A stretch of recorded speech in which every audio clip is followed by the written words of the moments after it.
మనం ఫలించలేకపోతున్నాం. అందుకే అంటున్నాడు అదే నేత్రాశ జీవపట, శరీరాశ నేత్రాశ జీవపట, వీటి కోసమే మనం పరిగెడుతున్నాం చెప్తే దేవుని కోసం మనం పరిగెత్తలేకపోతున్నాం.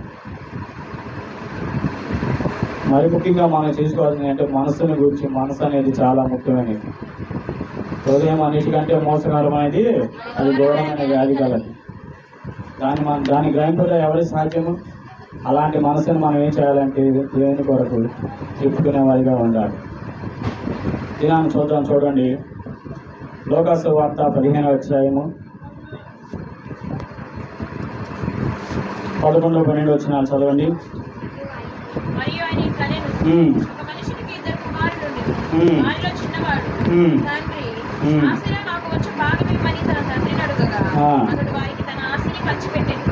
కొన్ని దినములైన తర్వాత ఆ చిన్న కుమారుడు సమస్తమును కూర్చుకొని దూరదేశములకు ప్రయాణమైపోయి అతడు తన ఆస్తిని దుర్వ్యాపారము వలన పాడు చేసింది. అదంతా ఖర్చు చేసిన తరువాత ఆ దేశమందు గొప్ప కరువు రాగా వాడు ఇబ్బంది పడసాగి వెళ్ళి ఆ దేశస్తులలో ఒకరి చెంత చేరి అతను పందులను మేపుటకు తన పొలములలోనికి వానికి పంపాడు. వాడు పందులు తినుకుంటున్న తన కడుపు నింపుకొన ఆశపడను గాని ఎవడను వానికి ఏమీ ఇయ్యలేదు. అయితే బుద్ధి వచ్చినప్పుడు వాడు నా తండ్రి వద్ద ఎంతో మంది కూలివాళ్లకు అన్నము సమృద్ధిగా ఉన్నది, నేనైతే ఇక్కడ ఆకలికి చచ్చిపోవచ్చున్నాను. నేను లేచి నా తండ్రి వద్దకు వెళ్ళి, తండ్రి, నేను పరలోకమునకు విరోధంగాను నీ ఎదుట పాపము చేసింది. ఇక మీదట నీ కుమారుని అనేపించుకొనుటకు యోగ్యుడను కాదు. నన్ను నీ కూలివారిలో ఒకరిగా పెట్టుకోమని అతనితో చెప్పుతాననుకుంది. లేచి తండ్రి వద్దకు వచ్చాను. చాలండి. ఇక్కడ మనకు తెలిసింది, మనం ఎన్నో సందర్భాల్లో చూసుకున్నాం. తప్పిపోయిన కుమారుడు తన తండ్రి దగ్గర ఆశ తీసుకుని దేశాంతరం పోయి ఏం చేశాడు? అన్ని తన ఇష్టానుసారంగా జీవిస్తాడు. స్నేహితులతోనే కానివ్వండి, ఇంకా అనేకమైన వ్యసనాలు కానివ్వండి, దుర్వ్యాపారాలు చేసి తన ఆశనంతా పోగొట్టుకుని చివరికి ఆకలి తట్టుకోలేక పందులు తినే పొట్టు కూడా తింటాడు. తర్వాత ఏమవుతుంది? ఏదైతే అదైందని చెప్పి మనసు మార్చుకొని ఏం చేస్తాడు? తిరిగి తన తండ్రి వద్దకు వెళ్తాడు. మనసు మార్చుకొని తన తండ్రి వద్దకు వెళ్ళిన తర్వాత మరలా ఎప్పుడన్నా మనకి ఎక్కడన్నా కనిపించాడా బైబిల్ గ్రంథంలో? ఏది? మళ్ళీ వెనక జీవితానికి వెళ్ళి ఆస్తి తీసుకొని వెళ్ళటం అనే కానీ, లేదా ఫ్రెండ్స్తో దొరకటం అనే కానీ, దుర్వ్యాపారాలు చేయటం అనే కానీ ఎప్పుడైనా కనిపించిందా? అలాంటి స్థిరమైన మనసు కావాలి. తండ్రికి ఏదైతే అదని చెప్పి ఆ తండ్రి వద్దకు వెళ్దామని ఎలా అనుకున్నాడో అది మనసు మార్చుకోవడం. తిప్పుకున్నాడు, సరి చేసుకున్నాడు. మళ్ళీ ఎన్నడూ కూడా అలాంటి పాపం జోలికి వెళ్ళలేదు. మనమైతే ఏదైతే అదైందిలే, చేసి వచ్చినాక చూసుకోవచ్చు, చేసి వచ్చినాక చూడవచ్చు అన్నట్టుగా జీవిస్తున్నాం. అలాంటి పాపంలోనే మరీ తిరుగులాడుతున్నాం. ఎన్నో సందర్భాల్లో ఏం కాదులే, ఏం అవదులే అని ఎన్నో సందర్భాల్లో మనం అనుకొని మన మనసును అణుచుకోలేక తిరిగి వచ్చిన రోజులు కూడా చాలా ఉంటాయి. ఇక్కడ తప్పిపోయిన కుమారుడు అలా చేయలా, మరలా తిరిగి అనగస్థితికి వెళ్ళలేదు. ఎందుకు వెళ్ళలేదు అంటే అది ఏం చేస్తాడంటే దాన్ని చూడండి. పిలుపులు రాసిన పత్రిక 3వ అధ్యాయం 7వ వచనం చదవండి. 7 నుంచి 10, 11 వచనాలు. అప్పుడు సమస్త జ్ఞానమునకు మించిన దేవుని సమాధానము 3:7 చదవండి. నాకు లాభకరములై ఉండెను, వాటిని క్రీస్తు నిమిత్తము నష్టముగా ఎంచుకొంటిని. చాలు. తర్వాత కింద 10వ అధ్యాయం చదవండి. ఏ విధము చేతనైనను మృతుల నుండి నాకు పునరుద్ధానము కలగవలెనని ఆయన మరణ విషయంలో సమానుభావము గలవాడైనై ఆయనను ఆయన పునరుద్ధాన బలమును ఎరుగు నిమిత్తము ఆయన శ్రమలలో పాలివాడకు ఎట్టిదో ఎరుగు నిమిత్తము సమస్తమును నష్టపరుచుకొని వాటిని పెంటతో సమానంగా ఎంచుకొని చాలండి.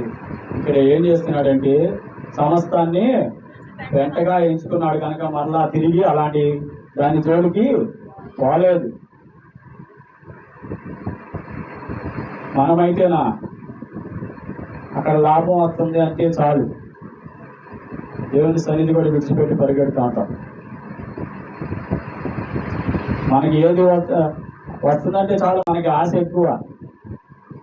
ఇక్కడ పౌలు గారు చెప్తున్నారు, ఏది లాభసాటిగా ఉన్నదాన్ని పెంటగా ఎంచుకోమంటున్నాడు, నష్టపరుచుకోమంటున్నాడు. సమస్తాన్ని విడిచిపెట్టమంటున్నాడు. మనం ఎందుకు విడిచిపెడతాం? ఇక్కడ అదే చెప్తున్నా దైవగ్రంథంలో, మనసును మనం అణుచుకోవాలన్నమాట. మనస్సు అనేది మనం త్రిప్పుకోవాలి. మారు మనసు కలిగి జీవించే జీవితాన్ని జీవించాలి. మారు మనసు అంటే మళ్ళీ తిరిగి వెనక స్థితిలోకి పోకూడదు. ఇక్కడ తప్పిపోయిన కుమారుడు అదే చేశాడు. మళ్ళీ ఎక్కడా కూడా తన వెనక స్థితికి పోలేదన్నమాట. అలాగే ప్రభు వారు చూడండి, మార్కు సువార్త 1వ వచనము. మార్కు సువార్త 1వ అధ్యాయం 16వ వచనము. ఆయన గలిలయ సముద్ర తీరమున వెళ్ళుచుండగా సీమోనును సీమోను సహోదరుడగు ఆంద్రేయు సముద్రంలో వలవేయుట చూచెను. వారు జాలరు. యేసు, నా వెంబడి రండి, నేను మిమ్మల్ని మనుషులను పట్టు జాలరులుగా చేసేదనని వారితో చెప్పాను. వెంటనే వారు తమ వలలు విడిచి ఆయనను వెంబడించి ఆయన ఇంక కొంత దూరం వెళ్ళి జెబెదయి కుమారుడగు యాకోబును అతని సహోదరుడగు యోహానును చూచెను. చాలండి. ఇక్కడ సీమోనును ఆంద్రేయ తన సహోదరుడైన ఆంద్రేయ ఏం చేస్తూ ఉంటారు? జాలర్లు. వాళ్ళు ఏం చేస్తూ ఉంటారు? చేపలు పడుతూ ఉంటారు. మిమ్మల్ని నేనేం చేస్తాను అన్నాడంటే, మనుషులను పట్టు జాలర్లుగా చేస్తాను, నా వెంబడి రమ్మంటున్నాడు. వాళ్ళు తిరిగి మాట మాత్రం మాట్లాడకుండా ఆయన వెంబడి వెళ్ళారు. అది మనసు మార్చుకోవటం అంటే. మారు మనసు అంటే అది. అక్కడ వాళ్ళు ఏం చేస్తున్నారు? చేపలు పడుతున్నప్పుడు ఒకసారి చదవండి దాన్ని, 16వ వచనము. ఆయన గలిలయ సముద్ర తీరమున వెళ్ళుచుండగా సీమోనును సీమోను సహోదరుడగు ఆంద్రేయు సముద్రంలో వలవేయుట చూచెను. వారు జాలరు. యేసు, నా వెంబడి రండి, నేను మిమ్మల్ని మనుషులను పట్టు జాలరులుగా చేసేదనని వారితో చెప్పాను. చాలండి. ఇక్కడ వాళ్ళు జాలర్లు అన్నమాట. చేపలు పడటానికి సముద్రంలోకి వెళ్ళినప్పుడు యేసు ప్రభు వారిని చూసి రమ్మంటారు. వాళ్ళు రమ్మనంగా ఏం చేస్తారంటే, తమ వలలను విడిచిపెట్టి వాళ్ళ దోణిని విడిచి, దోణిలో ఉన్న అంటే చేపలు పడడానికి అంటే చేపలు కూడా ఉంటాయి కదండి, వాటిని కూడా విడిచిపెట్టి ఏం చేస్తారు? దేవుని వెంబడిస్తారు. ఎందుకు ఏమిటని కూడా ప్రశ్నించాల. అది మారు మనసు అంటే. మనమైతే అయ్యా ఇంత ఖరీదుగా ఉన్నావు, ఈ చేపలు ఉండి ఈ వలలు ఉండి ఏదైనా చక్క పెట్టుకొని వస్తాను, అది విధంగా మనం చక్కట్లో చెప్తాం. కానీ ఇక్కడ ఏం చెప్తున్నారు? పేదలు సీమోను ఆంధ్ర ఏం చెప్తున్నారు? యేసుని వెంబడించమనగానే వెంబడిస్తున్నారు. అది మారు మనసు అంటే. ఈ దినాల్లో మనం మారు మనసు లేక ఎంతో మనసుని అంటే మనసుని అనుకోలేక ఎన్నో పాపాలు ఎన్నో తప్పులు చేస్తూ ఉంటాం. కానీ మారు మనసు అనేది చాలా ముఖ్యమైనది. మనసుని మనం చాలా కంట్రోల్లో ఉంచుకోవాలి. ఇక్కడ ఒక మాట మాత్రం చెప్తే చాలండి. ఏం చేశారు? నా వెంబడి రమ్మనంగానే ఎందుకు ఏమిటని అడిగారా? అడగల, ఎమ్మటే వెళ్ళారు. విలువైన సమస్తాన్ని కూడా ఏం చేశారు? పెంటగా ఎంచుకొని ఆడ వదిలేసేసి వెళ్ళారు.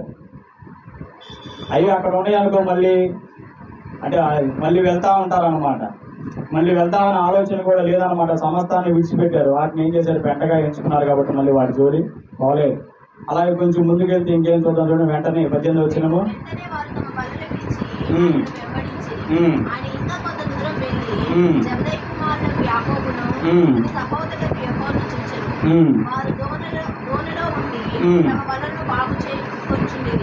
వెంటనే ఆయన వారిని పిలవగా వారు తమ తండ్రి అయిన జెబెదయి దోణిలో చిన్ననాటి యొద్ద విడిచిపెట్టి ఆయనను వెంబడించారు. కొంచెం దూరం వెళ్ళంగా ఇంకెవరున్నారా అంటే జెబెదయి కుమారులను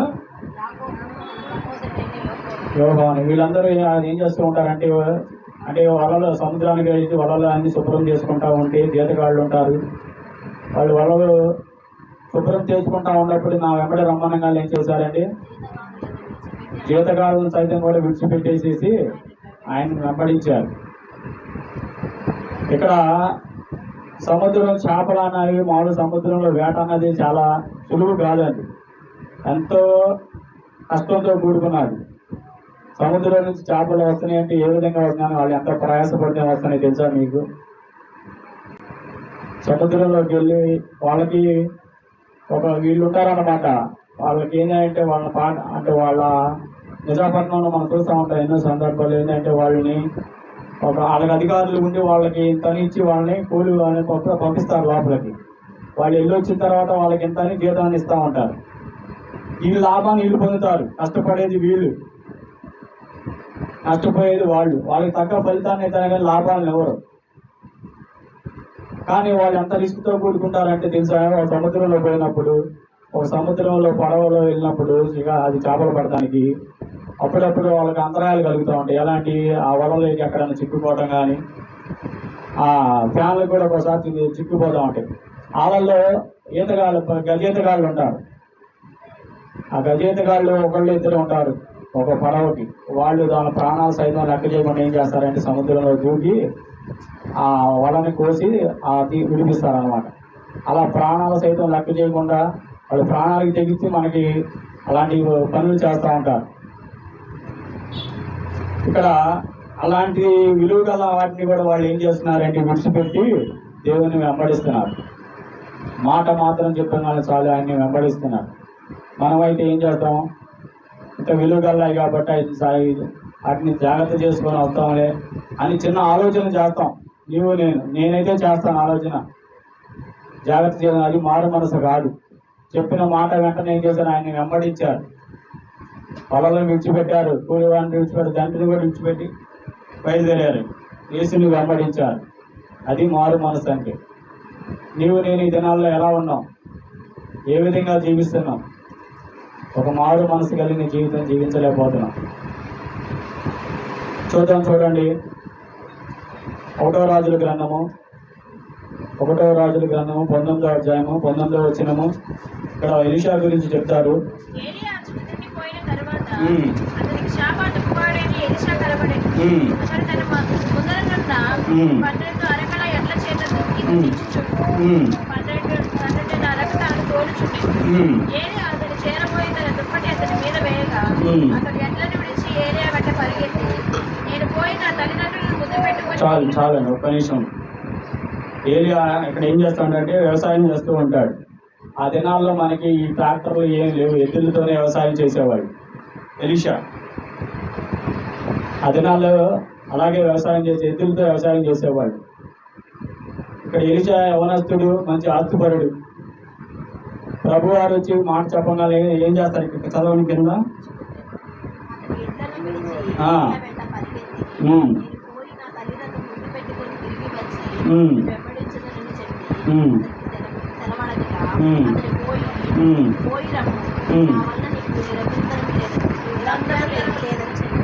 చాలండి. ఇక్కడ ప్రభువారితో చెప్తున్నాడు అనమాట, నేను వెళ్ళి వస్తానని చెప్పి. ఇక్కడ ఎలీషా ఏం చేస్తాడంటే అక్కడికి వెళ్ళే ఎద్దులు ఈ వ్యవసాయాన్ని విడిచిపెట్టాడు. తన ఎద్దుల్ని విడిచిపెట్టి మళ్ళీ ఆ ఎద్దులు ఆ వ్యవసాయాన్ని ఆస్తిని చూస్తే నాకు ఏదన్నా మనసు ఇది అవుతుంది అని చెప్పి మళ్ళీ ఏం చేస్తాడంటే ఆ ఎద్దుల్ని కూడా వధిస్తాడు అనమాట. కింద చదవని 21వ వచనంలో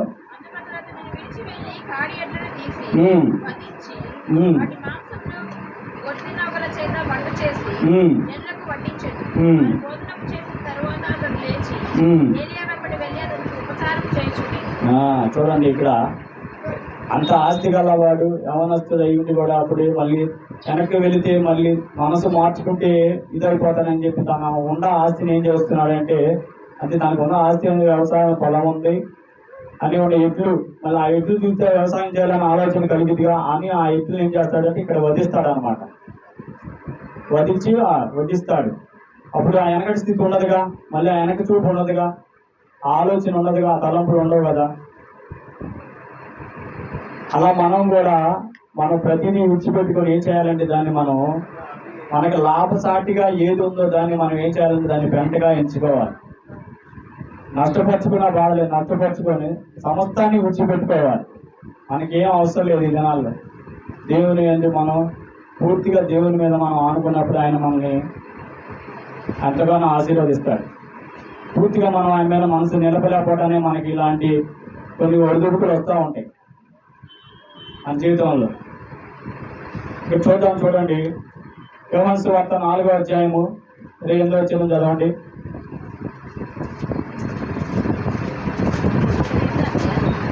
యోహాను సువార్త 4వ అధ్యాయము 28. ఆ స్త్రీ తన కుండ విడిచిపెట్టి ఊరిలోనికి వెళ్ళి, మీరు వచ్చి నేను చేసినవన్నీ నాతో చెప్పిన మనిషిని చూడండి, నేను క్రీస్తు కాడా అని ఆ ఊరి వారితో చెప్పగా, వారు ఊరిలో నుండి బయలుదేరి ఆయన ఎందుకు వచ్చుచుండి. ఆలోగా శిష్యులు బోధకుడా భోజనం చేయమని ఆయనను వేడుకొని, అందుకు ఆయన నిత్యులకు మీకు తెలియని ఆహారం నాకు ఉన్నదని వారితో చెప్పగా, శిష్యులు ఆయన భుజించటకు ఎవడైనా ఏమైనా తెచ్చినేమో అని ఒకరితో ఒకడు చెప్పుకొని, యేసు వారిని చూచి పంపిన వారి చిత్తము నెరవేర్చుటయు ఆయన పని రక్షణయే నాకు ఆహారమైనది. ఉమ్, ఇంకా 4 నెలలైన తర్వాత కోతకాలం వచ్చినని మీరు చెప్పుదురు కదా. ఇదిగో మీ కన్నులెత్తి పొలములను చూడండి. అవి ఇప్పుడే తెల్లవారి కోతకు వచ్చినవని మీతో చెప్పుచున్నాను. చాలండి. ఇక్కడ మనకి సమరస్త్రీ గురించి చూసుకున్నాం. మనకి సమరస్త్రీ గురించి తెలుసు కదా, సమరయ స్త్రీ గురించి. ఆమె ఎక్కడికి వస్తూ ఉంటుంది, తన స్థితి ఏంటో తనకు తెలుసు. కానీ దేవుడు ముందుగానే వెళ్ళి అక్కడ కూర్చుంటాడు అనమాట. ఏం చేస్తున్నా ఆ బావి దగ్గరికి వస్తుంది అనమాట. ఏమేమి తీసుకొని, తన కొండను తీసుకొని, తాడు తీసుకొని చేరుకోవడానికి వస్తుంది అనమాట. అప్పుడు ప్రభువారు ఆమె చెప్తాడు అనమాట, అమ్మ నేను నీకు ఇచ్చిన నీళ్లు ఎన్నడూ తప్పించుకోవాలని చెప్తాడు. అలాగే ఆమెకున్న పిరమిడ్ల గురించి చెప్తాడు. అప్పుడు ఆమెకి అల్లు తెరవబడి ఏం చెప్తుంది, ఈయన క్రీస్తు కాడా, నా గురించి చెప్తున్నాడు, ఈయన క్రీస్తు కాడా అని చెప్పి ఒక ఊళ్ళోకి వెళ్ళి ఒక సాక్షిగా చెప్తుంది అన్నమాట. సాక్ష్యం చెప్తుంది. తన కొండ విడిచిపెట్టింది, తన తాడు విడిచిపెట్టింది. ఆ కొండ ఆ తాడు ఉంటే మళ్ళీ ఒక ఆలోచన రావచ్చేమోనని అది విడిచిపెట్టింది, వెళ్ళింది. ఊళ్ళోకి వెళ్ళి ఒక సాక్ష్యం కలిగి ఉంది.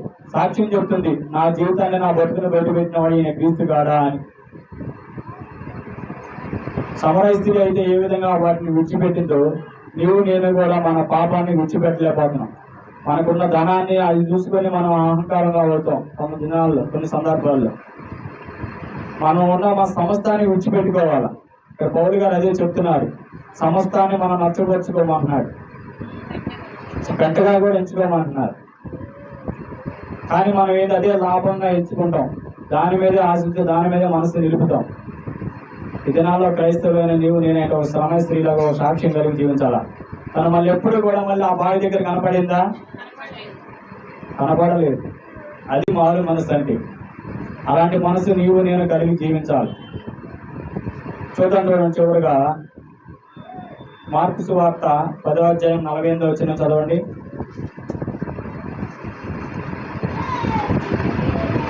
ఊరకుండమని అనేకులు వానిని గద్దించిరి గాని వాడు దావీదు కుమారుడా కరుణింపమని మరి ఎక్కువగా కేకలు వేసింది. అప్పుడు యేసుని వచ్చి వానిని పిలువుడని చెప్పగా వారు ఆ గుడ్డివానిని పిలిచి ధైర్యము తెచ్చుకొని ఆయన నిన్ను పిలుస్తున్నాడు రమ్మని వానితో చెప్పింది. అతడు వాడు బట్టను పారవేసి దిగ్గున లేచి యేసునొద్దకు వచ్చింది. అవునండి. చూడండి, ఇక్కడ యేసు ప్రభు గారు ఆ పట్టణంలో వెళ్తున్నాడని గుడ్డివాడు ఏం చేస్తాడంటే దేవుని చూసి దావీదు కుమారుడా నన్ను కరుణించమని కేకలు వేస్తాడు. గుడ్డివాడిని ఊరుకున్నామన్నా కానీ కూడా వాళ్ళు అనేకులు ఊరుకున్నామని చెప్పినా కూడా మరి ఇంకా ఎక్కువగా కేకలు వేసి ఏం చేస్తాడంటే దావీదు కుమారుడా నన్ను కరుణించమని మరి ఇంకా ఎక్కువగా కేకలు వేస్తాడు. అప్పుడు యేసు ప్రభు వారిని పిలిచి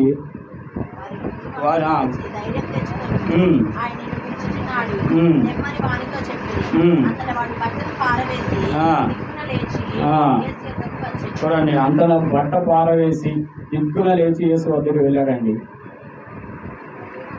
అదే మనమైతే ఏం చేద్దాం, బట్ట అన్నది ఇక్కడ వస్త్రం అన్నది హృదయానికి సూచనగా చూపిస్తున్నాడు దేవుడు. తన పాత హృదయాన్ని పారేసి కొత్త హృదయాన్ని దేవుని దగ్గరికి వెళ్ళిపోయాడు, యేసు వద్దకు వెళ్ళిపోయాడు. వస్త్రాలు అనే హృదయం అని దేవునికి చెప్తున్నాడు అన్నమాట. దేవుని గ్రంథంలో ఉంది. అలాంటి హృదయం నువ్వు నేను ఎందుకు కలిగి ఉండలేదు? అలాంటి మనసు నీకు నాకు ఎందుకు లేదు? మనం ఒక పాపాన్ని చేసినామంటే దాన్ని విడిచిపెట్టుకొని ఆ పాపాన్ని విడిచిపెట్టుకోవడం మనకి స్థిరమైన మనసు ఉంటుందా? ఇక్కడ అదే చెబుతున్నాడు, తన బట్టను పారవేసి దిగ్గును లేచి వద్దకు వచ్చాడు. తన పాత ఆ బట్టని తను తీసుకొని మళ్ళీ అదే ప్లేస్లో కూర్చోవాలని అనుకోవాలి గుడ్డివాడు. అది మారు మనసు అనేది. మారు మనసు కలిగి మనం జీవించాలి. వస్త్రాలు అన్న ఈ హృదయానికి చూసిన మన హృదయాన్ని మార్చుకోవాలి. దేవుని గ్రంథం కీర్తన కావాలంటారు, హృదయ శుద్ధి గల వారు ధన్యులు వారు దేవుని చూస్తాం. మన హృదయం సరిగ్గా లేకపోతే మనకి దేవుడిని చూస్తాం, దేవుని కొరకు ఎందుకు జీవిస్తాం? మనం మొట్టమొదటి మన హృదయాన్ని సరి చేసుకొని మారు మనసు కలిగి జీవించాలి నీవు నేను. చివరిగా చూడండి, ఎఫెసీయులకు రాసిన పత్రిక 4వ అధ్యాయము. ఎఫెసీయులకు రాసిన పత్రిక 4వ అధ్యాయం 22, 23 వచనాలు చదవండి. మోసకరమైన దురాశల వలన చెడిపోవును ప్రాచీన స్వభావమును వదులుకొని మీ చిత్తవృత్తి యందు నూతనపరచబడిన వారై నీతియు యథార్థమైన భక్తియు గలవారు దేవుని పోలికగా సృష్టింపబడిన నవీన స్వభావంలో ధరించుకున్నవారు. ఇక్కడ ఏమి చెప్తున్నారంటే ప్రాచీన స్వభావాన్ని విడిచి నవీన స్వభావానికి రావాలి. అదండి మారు మనసు. నీకున్న ఏ ఆశలను తీసుకొని ఏం చూసుకొని చేస్తున్నావు, ఈ లోకంలో జీవిస్తున్నావు. అది మారు మనసు అంటే ప్రాచీన స్వభావం. పాత జీవితాన్ని విడిచి కొత్త జీవితానికి వచ్చినప్పుడే నీకు ఒక పూర్తి మారు మనసు అనేది ఉంటుంది. అవి హృదయంలో పెట్టుకొని నువ్వు పైకి బోధలు ఎన్ని చేసినా అది వ్యర్థమే. ఆ పాత కొట్టేలే దాన్ని తీసుకొని అది ఉపయోగపడుతుంది అని చెప్పి నువ్వు ఇంట్లో ఏ మూలన పెట్టినా కానీ అది వ్యర్థమే. నీ హృదయంలో ఎక్కడో చోట మురికి ఉన్నట్టే. నువ్వు మారు మనసు లేదు. మారు మనసు కలిగి జీవించాలన్నమాట. ఇక్కడ ప్రాచీన స్వభావాన్ని విడిచి నవీన స్వభావాన్ని విడిచి ప్రాచీన స్వభావం ప్రాచీన స్వభావం విడిచి నవీన స్వభావానికి రావాలా. పాత జీవితాన్ని విడిచి కొత్త జీవితం ప్రారంభించాలా. మారు మనసు పొంది మనం ఎన్ని సంవత్సరాలు అవుతుంది? మనం ఏనాడైనా నవీన స్వభావంగా జీవించామా? కొత్త జీవితంగా జీవించామా? అదే ఇక్కడ అంటున్నాడు. వారు ప్రాచీన స్వభావాన్ని విడిచి నవీన స్వభావానికి కలిగి ఉండాలి మనం. చివరిగా ఒక మాట చెప్పి ముగిస్తాను నేను. మత్తయి సువార్త 19వ అధ్యాయము. ఇక్కడ ఇవన్నీ విడిచిపెట్టినామా? పేతురు వాళ్ళు ఏం చేస్తారండి? వాళ్ళకి ఏమంతా ఆధిక్యాన్ని ఇచ్చాడు చూద్దాం. చూడండి, మత్తయి సువార్త 19వ అధ్యాయము 27వ వచనము.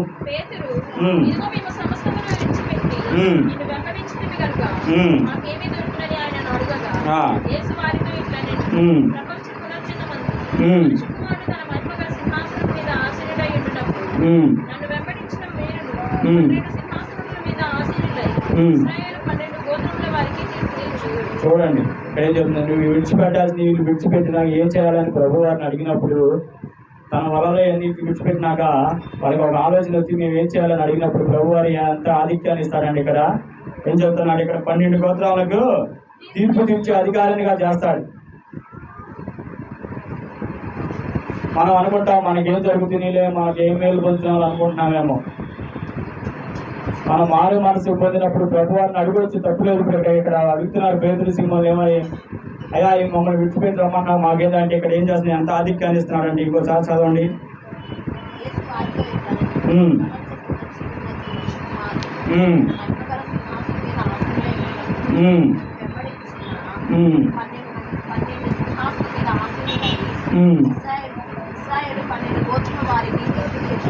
యేసును వెంబడించినప్పుడు ఏం చేశారంటే వారిని 12 గోత్రాలు సింహాసనం తీర్పు తీర్చే అధికారులుగా చేశాడండి.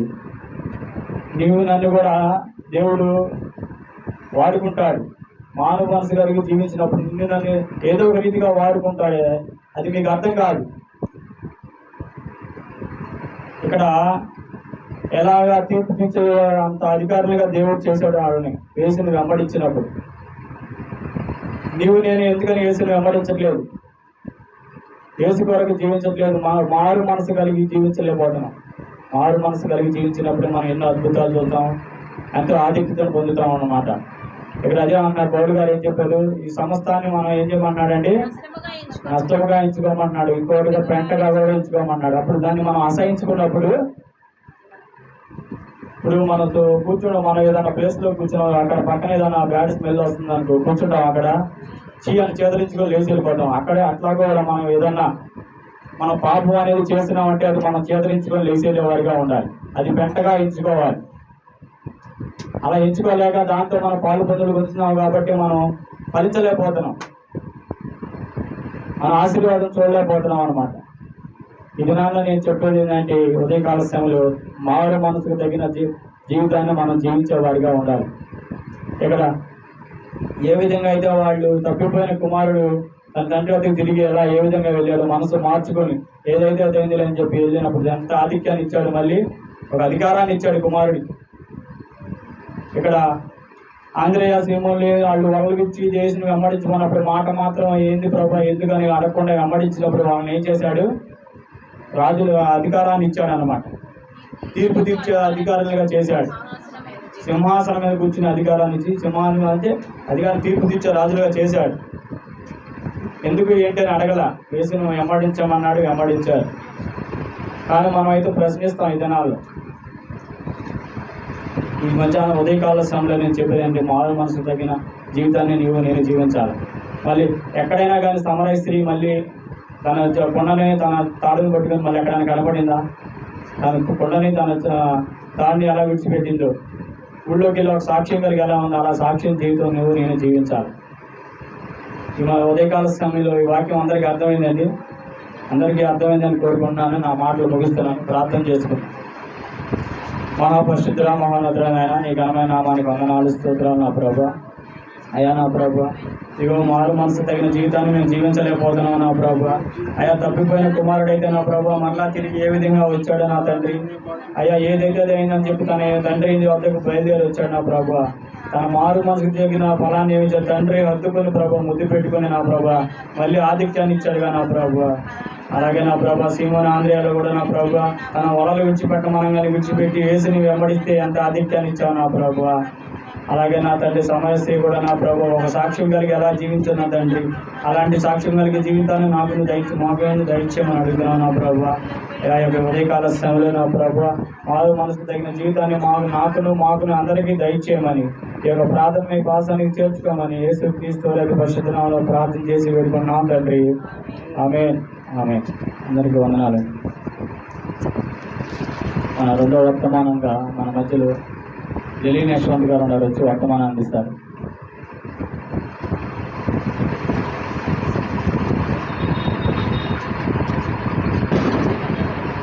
అందరికీ వందనాలండి. అందరూ కళ్ళు మూసుకున్నట్లయితే చిన్న ప్రార్థన చేసుకుంటాము. కళ్ళు మూసుకోండి. పరిశుద్ధుడా మహోన్నతుడా తండ్రి నీకు వేలాది వందనాలు ప్రభా. తండ్రి ఏసయ్య గత ఆదివారం నుంచి ఆదివారం వరకు తండ్రి మీరు ఎక్కల నీళ్ళలో మమ్మల్ని కాచి కాపాడినందుకు వందనాలు ప్రభా. మేము తండ్రి ఈ వారం అంతట్లో ఎన్నో ప్రయాణాలు తండ్రి అలా తండ్రి ఎన్నో పనులు తండ్రి మీరు మాకు తోడై ఉన్నారు ప్రభా. వాటన్నిటి నుంచి తండ్రి మీరు మమ్మల్ని కాపాడారు తండ్రి అలాగే తండ్రి ఇక్కడ చెప్పిన అన్నయ్య వాక్యం తండ్రి మీరు తోడైనందుకు వందనాలు ప్రభా. నేను కూడా తండ్రి ఇక్కడ నుంచి మీ వాక్యం బోధించిన తండ్రి పరిశుద్ధ ఆత్మ నాకు దయచేయండి ప్రభా.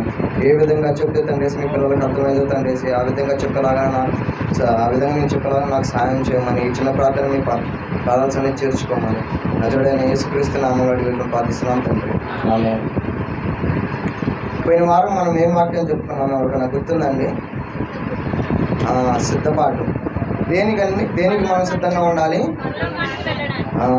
దేవుని రాక వస్తుంది కదా, దానికి మనం సిద్ధపాటు కలిగి ఉండాలి. అయితే ఎంతమంది ఉన్నారండి సిద్ధంగా దేవుని రాకడ కోసం? పోయిన వారం చిన్నన్నయ్య చెప్పాడు కదా, నేను నా చిన్నప్పటి నుంచి వింటున్నాను రెండో రాకడ వచ్చిద్దని మా అక్కలు నన్ను భయపెట్టే వాళ్ళని. నేను కూడా అండి నా చిన్నప్పటి నుంచి వింటున్నాను అది ఎప్పుడు వస్తుంది ఎట్లా ఉండి దాని ఇంట్రెస్టింగ్గా నేను కూడా దానికోసం ఎదురు చూస్తూనే ఉన్నానండి. ఈరోజు మనం చూసుకున్నాం అసలు అది దగ్గర పడిందా రెండో రాకడ, వాటి యొక్క సూచన మనం చూసుకున్నామండి. మత్తయి సువార్త 4వ అధ్యాయం 23వ వచనం చూసినట్లయితే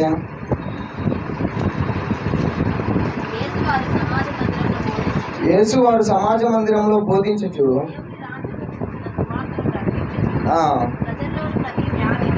చాలే అండి. దేవుడు ఇక్కడ ఏం బోధిస్తున్నాడు అంటే యేసు ప్రభు వారు దేవుని రాజ్యం గురించి బోధిస్తున్నాడండి. దేనికని బోధిస్తున్నాడు దేవుని రాజ్యం గురించి అంటే మానవులుగా మనం ఇక్కడ పుట్టి మనం చనిపోయిన తర్వాత వెళ్ళేది ఎక్కడికి? దేవుని రాజ్యానికేగా. పరలోకం అంటే దేవుని రాజ్యమే కదా, అది ఎట్లా ఉండిద్ది అని యేసు ప్రభు వారు బోధిస్తున్నారండి. అంటే ఇక్కడ యేసు ప్రభు వారు చెప్తున్నారంటే రెండో రాకడ నిజంగానే ఉన్నట్టే కదా, ఉన్నట్లే. కానీ దేవుడికి యేసు ప్రభు వారు ఇక్కడ ఎప్పుడు చెప్పారు? 2000 సంవత్సరాల క్రితం మనకు చెప్పారు బైబిల్లో. అదే 2000 సంవత్సరాల క్రితం తర్వాత మళ్ళీ నేను కూడా ఇప్పుడు చెప్తున్నాను రెండవ రాకడ వస్తుందని. ఆల్రెడీ ఒకసారి దేవుడు చెప్పి 2000 సంవత్సరాలు అయిపోయింది, ఇంకా రెండవ రాకడ రాలేదు. మళ్ళీ ఇప్పుడు నేను చెప్తున్నాను రెండవ రాకడ ఎప్పుడు వచ్చిందని మనం అనుకుంటున్నాం కదా. ఆ యొక్క సూచనలు ఇప్పుడు మనం చూసుకుందాము. ముందుగా అపోస్తుల కార్యములు 22వ అధ్యాయం 20వ వచనం చూడండి.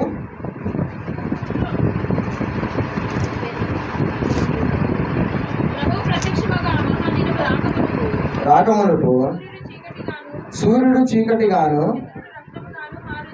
చాలండి. రాకడ వచ్చేటప్పుడు ఏమైందండి? సూర్యుడు ఎట్లా అవుతాడంట? చీకటిగా అవుతాడంట. చంద్రుడు ఎట్లా అవుతాడు? ఎర్రగా అవుతాడంట. సూర్యుడిని మనం ఇప్పుడు డైరెక్ట్గా చూసామండి? చూడలేదు కదా. ఎందుకంటే మనం చూడలేము సూర్యుడిని, ఎందుకంటే చాలా ప్రకాశవంతంగా ఉంటాడు సూర్యుడు. అటువంటి సూర్యుడు ఎట్లా అయిపోతాడంట? నల్లగా అయిపోతాడంట. సూర్యుడు నల్లగా అయిపోతే మనకి వెలుగు ఎట్లా వచ్చిందండి? వెలుగు వచ్చిద్దా మనకి? ఏమన్నా మనకి వెలుగు అనేది ఉండదు. రెండో రాకడ సమీపించినప్పుడు సూర్యుడు నల్లగా అవుతాడంటండి. అది నిజమో కాదో మనం ఇప్పుడు చూసుకుందాము. నేను చూపిస్తానండి.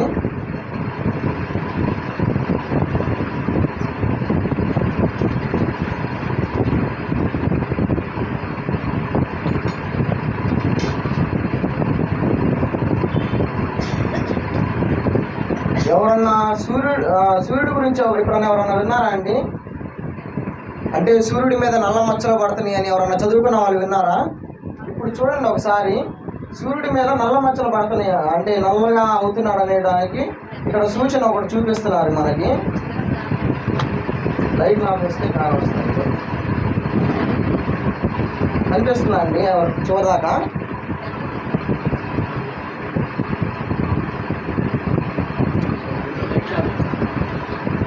ఒక లైట్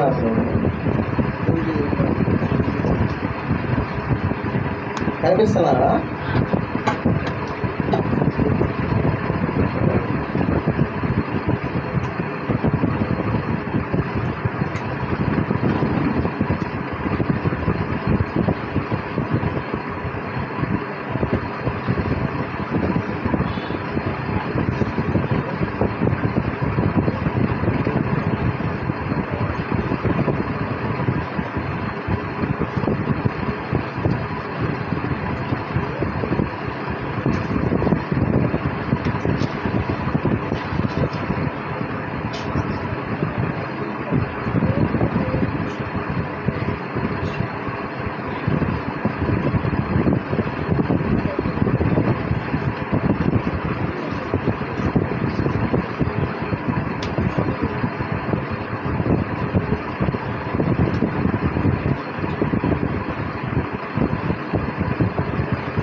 కొంచెం లేట్ అవుతుంది, ఏమనుకోమాలండి.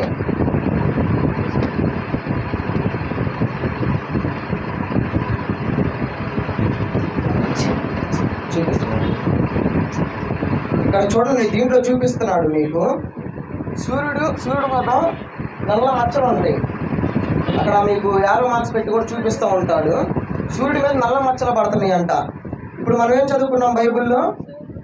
సూర్యుడు చీకటికి నల్లగా అయిపోతాడు అంటే ఏంటి అర్థం? నల్లగా అయిపోతాడు అంటే చీకటి పడతాడు, నల్లగా అయిపోతాడు అనగా ఇక్కడ మనం వీడియోలో చూసుకుంటా ఉంటే సూర్యుడి మీద మనకి నల్ల మచ్చలు చూపిస్తున్నారు. ఇదిగోండి, ఈ రెండు చోట్ల పెద్ద పెద్ద నల్ల మచ్చలు పడ్డాయి. అంటే సూర్యుడు ఎంత పెద్దగా ఉంటాడండి? చాలా పెద్దగా ఉంటాడు. అటువంటి సూర్యుడి మీద నల్ల మచ్చలు పడుతున్నాయి అంట. కానీ అవి సూర్యుడు పూర్తిగా నల్లగా అవడానికి ఎంతో సమయం పట్టిద్ది. అంటే పెద్ద సూర్యుడు కదా, కాబట్టి మనకి టైం పట్టిద్ది. ఆ పూర్తిగా సూర్యుడు నల్లగా అయిపోయేసరికి ఏమైద్ది? రెండో రాకడ సమీపించినట్టు మనకు అదొక సూచన. ఇక్కడ మనకి బ్లాక్ డాట్స్ అంటే నల్ల మచ్చలు సూర్యుడి మీద స్టార్ట్ అయిందంటే మనకు అర్థం ఏంటి? రెండో రాకడ స్టార్ట్ అవబోతుందనే కదా అర్థం. అంటే ఏంటి? ఇక్కడ వాక్యంలో చెప్పబడే ప్రకారం రెండో రాకడ అనేది దగ్గర పడింది అనేదే కదా. ఇక్కడ మనకు ఒక సూచన చూపిస్తున్నాడు. ఏమని? సూర్యుడు నల్లగా అవుతాడని. దీంట్లో మనం చూసుకున్నప్పుడు కూడా ఇది సైంటిస్టులు చూపించింది మనకి. అంటే శాటిలైట్ ఇమేజ్ ద్వారా దాన్ని రికార్డ్ చేశారు. దాంతో చేస్తే వాళ్ళకి ఏం కనపడింది అంటే సూర్యుడి మీద నల్ల మచ్చలు ఏర్పడినాయి. అంటే ఏంటి? రెండో రాకడికి సూచన. ఇప్పుడు మనం చూసుకున్నదేమో రెండో రాకడికి ఒక సూచన. మరొక సూచన మనం చూసుకున్నట్లయితే మార్కు సువార్త 13వ అధ్యాయము 7వ వచనము.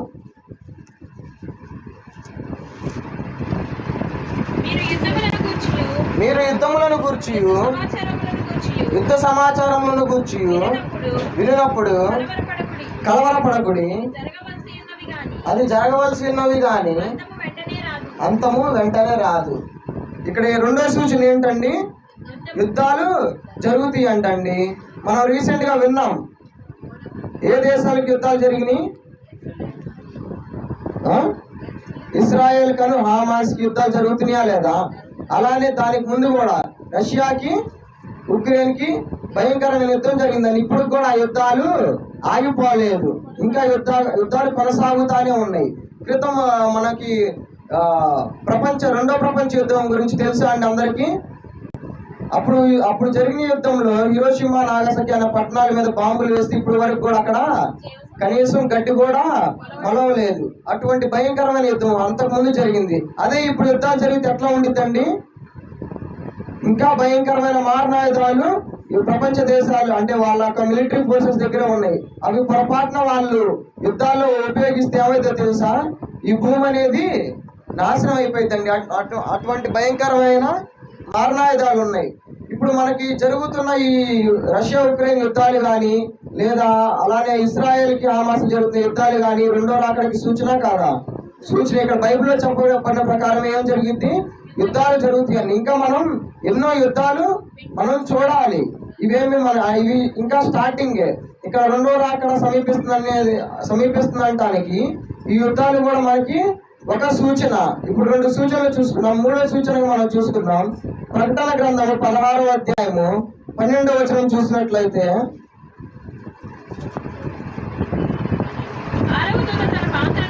6వ దూత తన పాత్రను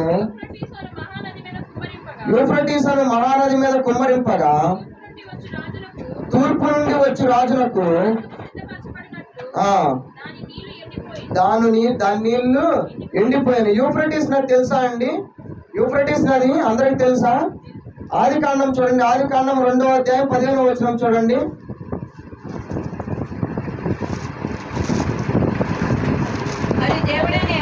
మరియు దేవుడైన యెహోవా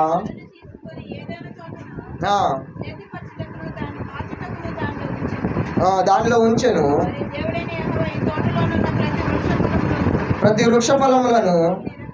ఇది కాదండి, అది కొద్దిగా పైన చదవండి.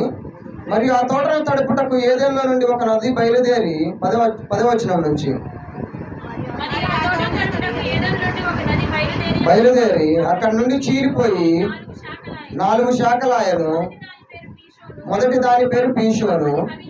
చాలండి. రెండో దాని పేరు చూడండి. రెండవ దాని పేరు గీహోను. 3వ నది పేరు ఇద్దెకేలు. అలానే చివరిగా 4వ నది పేరు యూఫ్రటీసు. ఈ యూఫ్రటీస్ నది ఎప్పుడు పుట్టిందండి?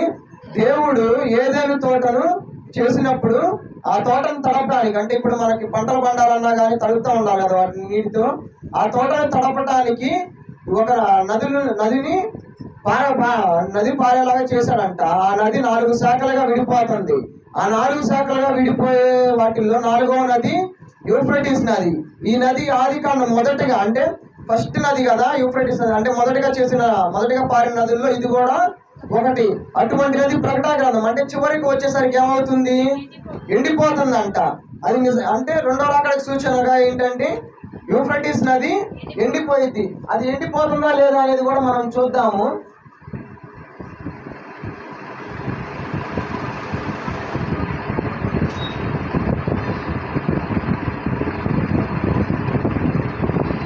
రీసెంట్గా మనం చూసుకున్నట్లయితే ఆ యూఫ్రటీస్ నది కూడా ఎండిపోతుందంటండి.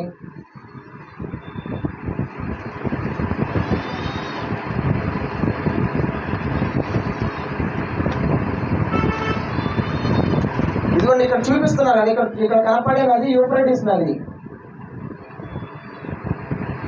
ఇక్కడ కనపడుతున్న నది యూఫ్రటీస్ నది. ఆ యూఫ్రటీస్ నదిలో వాళ్ళు ఒక అంటే టవర్ లాంటిది నిర్మించారు. 19 అక్టోబర్ 2021లో ఎన్ని నదట్లా మారుతుందో చూడండి ఒకసారి. ఆ నది చిన్నగా ఎండిపోతా వస్తుందండి. మనం రికార్డుల ప్రకారం కూడా చూసుకున్నట్లయితే ఇక్కడ దేవుని వాక్యంలో చెప్పబడినట్లు ఏమైంది? యూఫ్రటీస్ నది ఎండిపోతా ఉంటది. ఆ వీడియో మీరు చివరి వరకు చూసినట్లయితే ఈ టవర్ ని కూడా మీరు గుర్తు పెట్టుకోండి. ఎక్కడ కనపడిద్దో ఫస్ట్ మనకి ఎక్కడ కనపడుతుంది? నది మధ్యలో కనపడతా ఉండిద్ది. అది చివరికి వచ్చేసరికి ఎక్కడ కనపడిద్దో చూడండి. అక్కడ మీకు సంవత్సరం కూడా కింద మెన్షన్ చేస్తూ ఉంటారు. 10 మే 2022. 2023కి వచ్చేసరికి ఆ టవర్ చూసారు ఎక్కడుందో? ఎక్కడుందండి? ఒడ్డమ్మటి అంటే ఆరిపోయిన నేల మీద ఉంది. అంటే ఇక్కడ నీళ్ళు ఏమైపోయినాయి? ఇంకిపోవటమో లేదా ఆవిరైపోవటమో జరిగింది. అంటే ఇక్కడ ఏం చెప్పాడు దేవుడు ప్రకటన గ్రంథంలో? యూఫ్రటీస్ నది ఎండిపోయిద్ది అని చెప్పాడు. అంటే ఇక్కడ యూఫ్రటీస్ నది ఇక్కడ మనం చూస్తున్నాం ఏమైపోతుంది? చిన్నగా ఎండిపోతా ఉంది. అది పూర్తిగా ఎండిపోతే ఏమైంది? రెండో రాకడ సమీపిస్తున్నట్లు కదా. ఇప్పుడు మనం ఒక మూడవ సూచన చూసాము. ఏం చూసాము? యూఫ్రటీస్ నది ఎండిపోతా ఉండిద్ది. ఆ ఎండిపోవటం కూడా ఒక సూచనే రాకడకి. అలానే మరొక సూచన మనం చూసుకుందాం. మత్తయి సువార్త 24వ అధ్యాయం 3 నుంచి 12 వచనాలు చూడండి. కూర్చుని ఉన్నప్పుడు ఏకాంతముగా వచ్చి, ఇది ఎప్పుడు జరుగును? చాలండి. ఇక్కడ ఏమడుగుతున్నారంట శిష్యులు యేసు ప్రభు వారిని, రెండో రాకడ అంటే ఎప్పుడు వస్తుంది, ఆ రాకడ యొక్క సూచనలు ఎలా ఉంటాయి అని అడుగుతున్నారంట. కంటిన్యూ చేయండి. యేసు వారితో ఇట్లా, నేను ఎవడో మిమ్మల్ని మోసపుచ్చుకొనగా చూసుకొనుడి, అనేకులు నా పేరిట వచ్చి నేను క్రీస్తునని చెప్పి పలువురిని మోసపరచెదరు. మరియు యుద్ధముల గురించి, యుద్ధ సమాచారములను గురించి వినబోదురు. మీరు కలవరపడకుండా చూచుకొనుడి, ఇది జరగవలసి ఉన్నవి, కానీ అంతము వెన్నరాదు. ఫస్ట్ ఇక్కడ మనం ఇంకోటి చూసుకున్నాం. ఏంటంటే అనేకులు నా పేరిట వచ్చి నేను క్రీస్తునని చెప్పి పలువురు మోసపరచెదరు. ఏం చేస్తారంటే అండి, చాలా మంది వచ్చి ఇదిగో నేనే క్రీస్తు, అప్పుడు దొంగ క్రీస్తులు వస్తారని మనం విన్నాం కదా. మన దైవ సేవకుడు ఎన్నోసార్లు చెప్పాడు, రాకడ సమయంలో దొంగ క్రీస్తులు అంటే అబద్ధ ప్రవక్తలు కానీ ఎవరో వాళ్ళు వచ్చి ఇదిగో నేనే క్రీస్తునని చెప్పి మనల్ని మోసపుచ్చుతారు. తర్వాత చదవండి. జనము మీదికి జనము, రాజ్యం మీదికి రాజ్యం. అంటే ఇందాక మనం చూసుకున్నాం ఏమవుతాయి? యుద్ధాలు జరుగుతూ ఉంటాయి. మనం ఇప్పుడు చూసాం కదా, 2 యుద్ధాలు చెప్పుకున్నాం. అలానే ఇంకా ఎన్నో యుద్ధాలు జరుగుతాయి. తర్వాత ఏమైందండి, అక్కడక్కడ కరువులను భూకంపములను కలుగును. ప్రారంభము కరువు అంటండి. కరువు అంటే మనకు గుర్తొచ్చింది. మనం 2 సంవత్సరాల నుంచి విన్నాం. ఏం వింటున్నాము? శ్రీలంకలో ఎంతో భయంకరమైన కరువు, అంటే ఎకనామికల్ క్రైసిస్, అంటే అక్కడ తిండి దొరకటం కూడా కష్టమైపోయిందండి. అటువంటి భయంకరమైన స్థితిలో ఉంది శ్రీలంక. అంటే కరువు ప్రారంభమవుతుంది. కరువులు ఎలా వస్తాయండి తెలిసేవారికన్నా? మన దేశంలో కూడా కరువులు మొదలవబోతున్నాయి అని చిన్న సూచన నేను చెప్తాను. మన రాష్ట్రంలో చూసుకున్నట్లయితే రియల్ ఎస్టేట్ పేరిట, అంటే రియల్ ఎస్టేట్ అని చెప్పేసి ఏం చేస్తున్నారు? పొలాలను సైతం ఫ్లాట్స్ లాగా వేసేస్తున్నారు. ఇంకా పంట ఎక్కడ పండిస్తారండి? మనకి పంట ఎక్కడి నుంచి వస్తుంది? ఇంకా రియల్ ఎస్టేట్ చేసేస్తే వ్యవసాయం అనేది ఉండిద్దా? ఉండదు. అప్పుడు మనకి వ్యవసాయం లేకపోతే తిండి ఎక్కడి నుంచి వస్తుంది? తిండి అనేది మనకి ధాన్యం అనేది దొరకదు. మరి కరువు అంటే ఇదేనా కాదా? కరువు ఇక్కడ కూడా ప్రారంభం అవుతుంది. రియల్ ఎస్టేట్ వేసేస్తే పొలాలనే ఉండవు. ఇప్పుడు మనం గుంటూరు శివారు ప్రాంతాలు, అంటే గుంటూరు పొలిమేరలోకి వెళ్ళి మనం చూస్తూ ఉంటే ఎన్నో వెంచర్స్ వేసేస్తున్నారు. అవి అంతకుముందు పొలాలు, నేను కూడా చూసేవాడిని. అవి అంతకుముందు మంచిగా పండే పొలాలే, కానీ వాటిని ఏం చేస్తున్నారు? వాటి మీద మట్టి వేసేసేసి రియల్ ఎస్టేట్గా ఫ్లాట్స్ అమ్ముతున్నారు. దానివల్ల ఏమైంది? ఫ్యూచర్లో ఇప్పుడున్న పొలాలు కూడా ఫ్యూచర్లో మనకి కనపడే అవకాశం లేదు. అప్పుడు ఏమైంది? ఇంకా మనకి ధాన్యం అనేది పండే భూములు దొరకవు ఎక్కడ. దానివల్ల ఏమైంది? మనకి కరువు అనేది ప్రారంభం అయిపోయింది. అంటే కరువు రాబోతున్న దానికి ఇది ఒక ఎగ్జాంపులే కదా. అంటే కరువు వస్తుందంటే ఏంటి? ఇంకోటి అది కూడా రెండో రాకడికి సూచన. తర్వాత కంటిన్యూ చేయండి.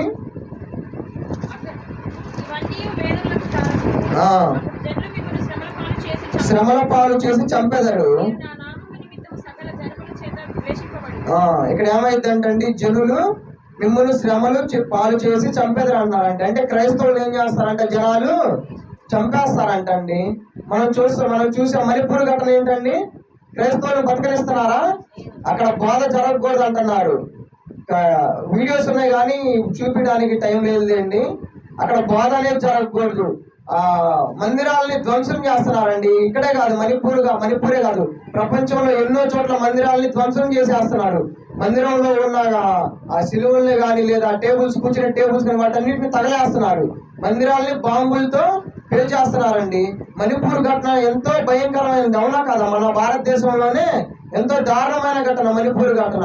క్రైస్తవులను ఎవరైనా బతకనిస్తున్నారండి? బ్రతకనివ్వట్లేదు. అసలు బోధ అనేది జరగకూడదంట. అటువంటి భయంకరమైన పరిస్థితిలో మనం ఉన్నాం. మణిపూర్ ఘటన అనేది ఒక చిన్న సూచన అండి. ఏం సూచన? క్రైస్తవుల మీద ఇంకా అనేకమైన దాడులు జరుగుతాయనేటానికి ఒక సూచన. ఇది కూడా ఒక రెండవ రాకడికి ఇది కూడా ఒక సూచన. అలానే మళ్ళీ కంటిన్యూ చేయండి. అనేకులు అభ్యంతరపడి ఒకరినొకడు అప్పగించి ద్వేషింతురు.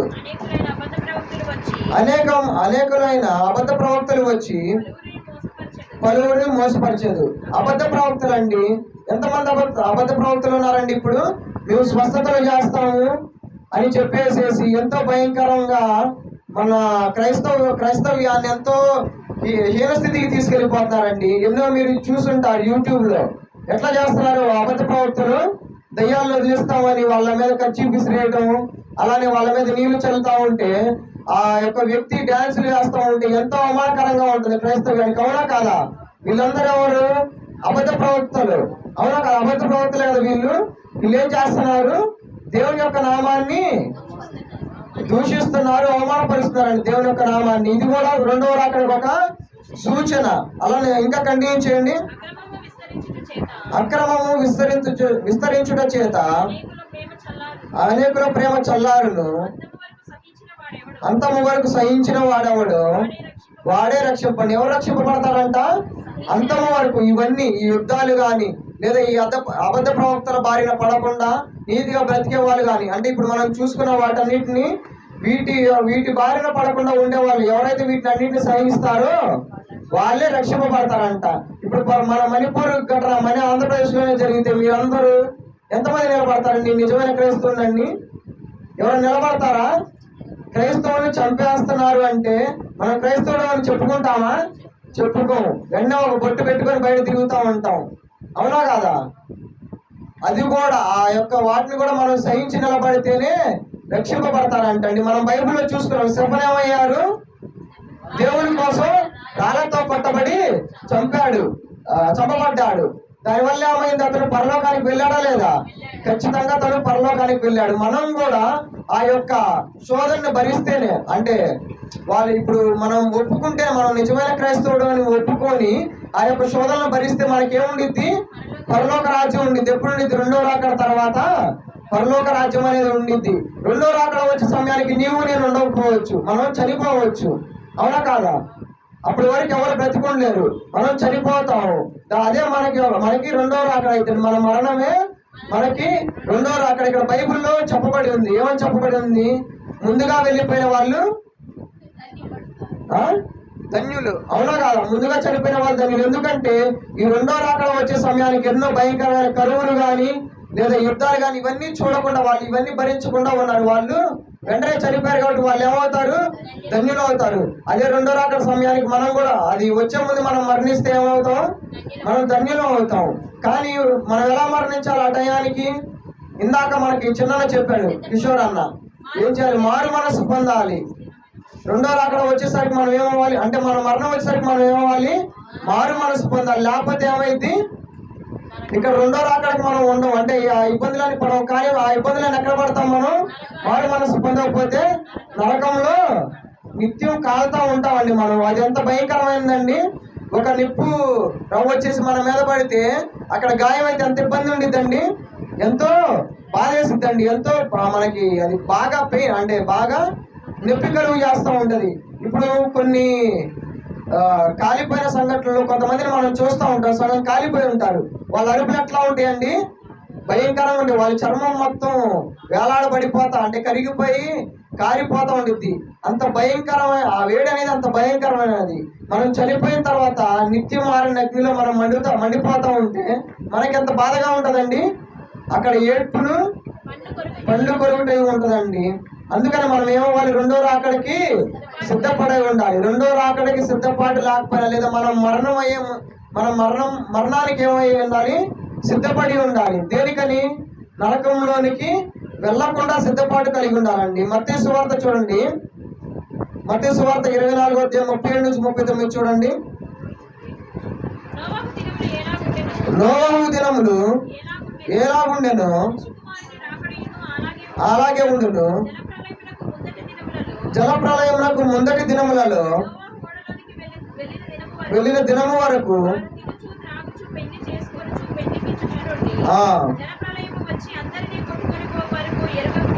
ఎరుగకపోయేది. అలాగుననే మనిషి కుమారుని రాకడ ఉండును. ఏమైందంటే అండి, ఇక్కడ జలప్రలయం వచ్చే ముందు జనాలు ఏం చేశారంట? తినుచు త్రాగుచు పెళ్లి చేసుకుంటూ ఉన్నారంటండి. మన రెండో రాకడ వచ్చే ముందు మనం కూడా ఏం చేస్తున్నాం? ఇప్పుడు మనం కూడా ఈ లోకంలో లోకానుసారంగా జీవిస్తున్నాం. తింటాం, తాగటం, అలానే మనకి ఇష్టమైన బట్టలు కట్టుకొని తిరగటం, వీటి మీద ఉన్నాం. కానీ రెండో రాకడ వస్తుంది లేదా మన మరణం వచ్చిన తర్వాత ఎక్కడికి పోతామని ఎవరైనా ఆలోచిస్తున్నారా? ఎవరు ఆలోచించలేదు. మనమే ఇక్కడ జలప్రలయం ముందు కూడా జనాలు తినుచు త్రాగుచున్నారు. జలప్రలయం రాగానే ఏమైంది? అందరూ కేకేస్తారు. ఎవరు కేకేస్తున్నారు? అరుస్తున్నారు. నోవాహుని ఓడ తలుపు తీయమని అరుస్తున్నారండి. ఇక్కడ మనం కూడా ఆ టయానికి సిద్ధంగా లేకపోతే మనం కూడా అరవటమే అయ్యిద్ది. ఇప్పుడు మనం ఏ కాలంలో ఉన్నామండి? పరిశుద్ధాత్మ కాలంలో ఉన్నామండి. పరిశుద్ధాత్మ కాలం అయిపోయిన తర్వాత, పరిశుద్ధాత్మ దేవుడు పరలోకానికి వెళ్ళిపోయిన తర్వాత అంట ఈ సువార్త కూడా మూసివేయబడిద్ది అంట. అప్పుడు సువార్త మనకి అందించబడదు. ఎవరు మనకి చెప్పరు, బైబిల్ గురించి ఎవరు చెప్పరు. మనం ఏం చేయాలి? మనకు సమయం ఉన్నప్పుడే బైబిల్ గురించి చెప్పే వాళ్ళ యొక్క మాటలు మనం వినాలి. తర్వాత సువార్త మూసివేయబడ్డప్పుడు, అయ్యా నాకు సువార్త చెప్పయ్యా, నేను మారు మనసు పొందాలి, ఈ శోధన నేను భరించలేకపోతున్నానంటే సువార్త దొరికింది. ఆ సమయాల్లో సువార్త అనేది దొరకదు. రెండో రాకడ సమయంలో అంట సువార్త అంట మూసివేయబడిద్దంట. ఆ సువార్త కరువు అయిపోయిందంట. మనకు అన్నం అనుకో ఇవే కాదు కరువు అయిపోయేది, సువార్త కూడా మనకి కరువు అయిపోయింది. అప్పుడు ఏం చేస్తారు? మీరు మారు మనసు పొందడానికి అవకాశం ఉండిద్దా? అవకాశం ఉండదు. మీకు వాక్యం వినే అవకాశం ఉండదు. అప్పుడు ఏం చేస్తారు మీరు? అప్పుడు అరుస్తూ ఉంటారు. నోవాహు దినములు ఎట్లాగైతే జనాలు అరిశారు, మాకు తలుపు తీయ, మేము కూడా ఓళ్ళలోకి వస్తామని ఎట్లయితే అరిశారో, ఆ సమయంలో కూడా మనం కూడా అరవాల్సి వచ్చింది. మాకు సువార్త చెప్పేవాళ్ళు కావాలి, సువార్త చెప్పండి అని మనం కూడా అరిసే సమయం వచ్చింది. ఆ సమయం రాకమునిపే, అంటే అట్లా మనం అరిసే పరిస్థితి రాకమునిపే ఏం చేయాలి? మనం సిద్ధపాటు కలిగి సువార్తను వినాలండి. మనం సువార్తను విని మారు మనసు పొందాలి. అప్పుడే మనం ఏమవుతాం? పరలోక రాజ్యానికి మనం వెళ్తాము. ప్రకటన గ్రంథం 2వ అధ్యాయం 21వ వచనం చూడండి.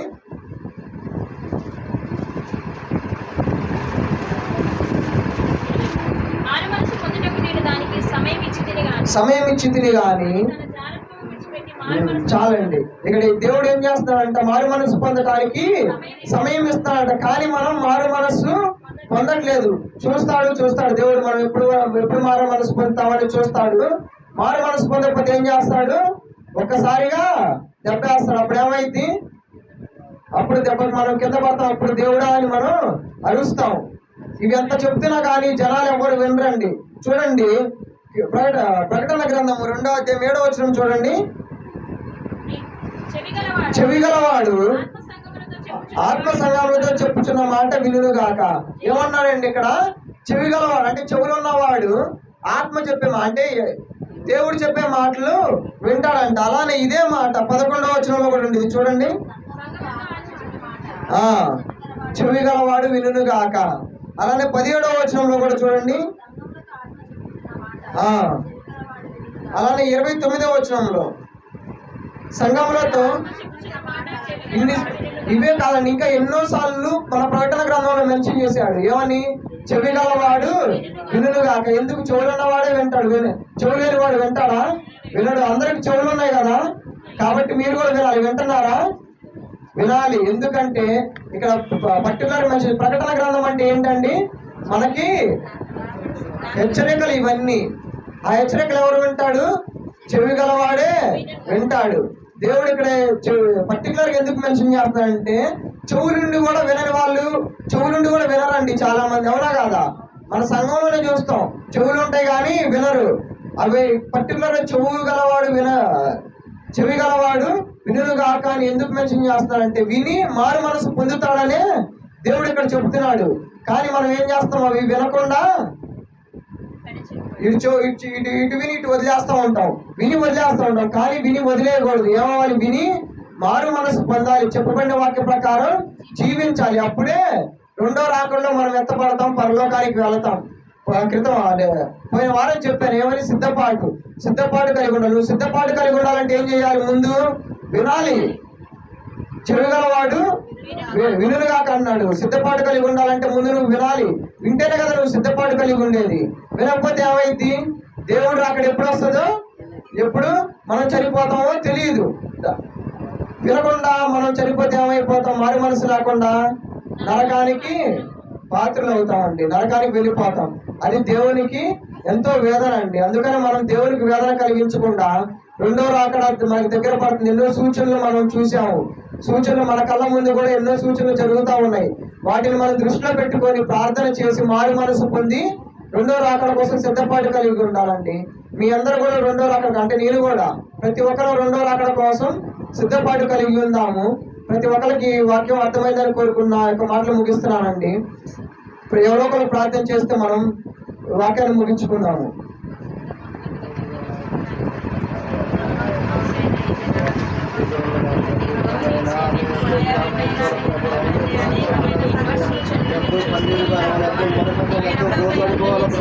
అవును ప్రభా, రెండో రాకడికి ఎన్నో సూచనలు మా దగ్గర జరుగుతూ ఉన్నాయి ప్రభా. అవి చూస్తూ ఉన్నాం. కానీ తండ్రి వేసాం మేము అవేం పట్టనట్టు తండ్రి వేసి తిరుగుతూ ఉన్నాం ప్రభా.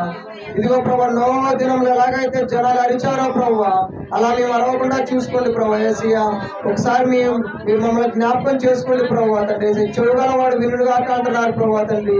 మాకు చెవులు ఉన్నా కానీ తండ్రి వేసి మేము వినలేకపోతున్నాం తండ్రి. మమ్మల్ని క్షమించండి ప్రభా. మీ వాక్యం వినే భాగ్యాన్ని మాకు దయచేయండి ప్రభా. ఏసయ్య నిద్రాత్మ పారద్రోలండి ప్రభా. అవును ప్రభా, ఇదిగో ప్రభా తండ్రి నీ రాకడ దగ్గరకు వస్తుంది కానీ తండ్రి వేసాం మేము ఈ లోకంలో తిరుగుచూ త్రాగుచూ సుఖిస్తున్నాం ప్రభా. మీ రాకడ మేము లెక్క చేయట్లేదు ప్రభా తండ్రి. మీ వాక్యాన్ని మేము లెక్క చేయట్లేదు ప్రభా. అవును ప్రభా తండ్రి, నీ వాక్యాన్ని తండ్రి మేము విని తండ్రి వేసాం. మేము తండ్రి వేసి స్వస్థత పొంది తండ్రి వేసి మారు మనసు పొంది తండ్రి వేసి ఈ రాజ్యంలో అడుగుపెట్టేలాగా సహాయం చేయమని ఈ చిన్న ప్రార్థన మీ పాదాల్సి చేర్చుకోమని నజరేయుడైన యేసుక్రీస్తు నామములో అడిగి ప్రార్థిస్తున్నాం తండ్రి. ఆమేన్.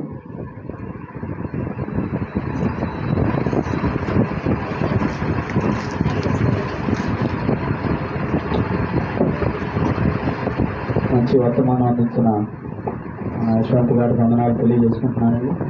ఏం చెప్పారండి వాక్యం? దానికి మనం ఏం చేయాలి? సిద్ధపాటు అనగా ఏంటి?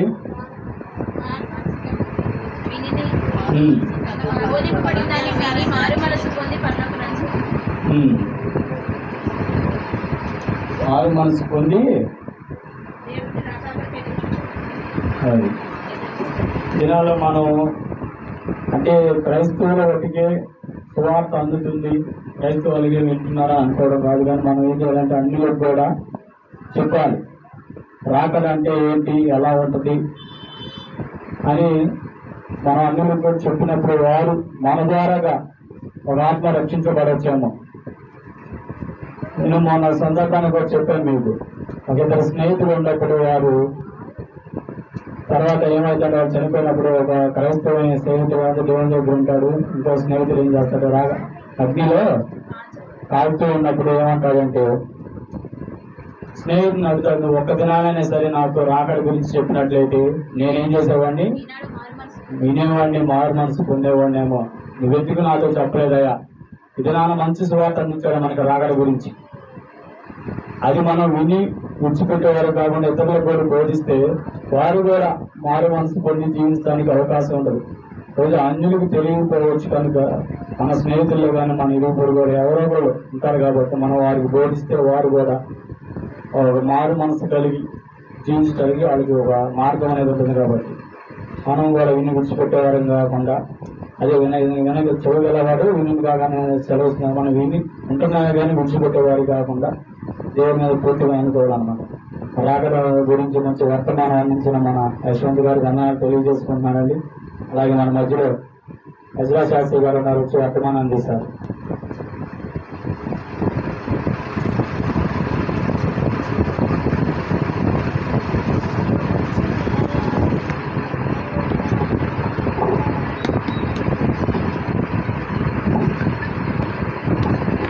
దేవుడి పరిశుద్ధ నామంలో అందరికీ వందనాలండి.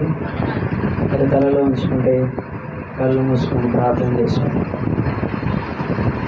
ప్రేమల మా నాయన, కృపగల మా తండ్రి, మీ బంగారు పాదాలు వందనాలు, స్తుతులు, స్తోత్రాలు తండ్రి. నాయన దేవా గత పునరుద్ధానం నుంచి తండ్రి ఈ పునరుద్ధానం వరకు తండ్రి మీరు ఎక్కడ చాట భద్రపరిచి క్షేమంగా మమ్మల్ని తండ్రి పునరుద్ధాన దినంలో వచ్చి ప్రభు ఇక్కడ కూడి మీ అందరూ స్థుతించడానికి మీరు చూపిన కృపను బట్టి మీ వందనాలు, స్తోత్రాలు తండ్రి. నాయన ఈ దినం ప్రభా నాయన చూడకుండా ఎంతో మంది గతించిపోయి ఉన్నారు తండ్రి.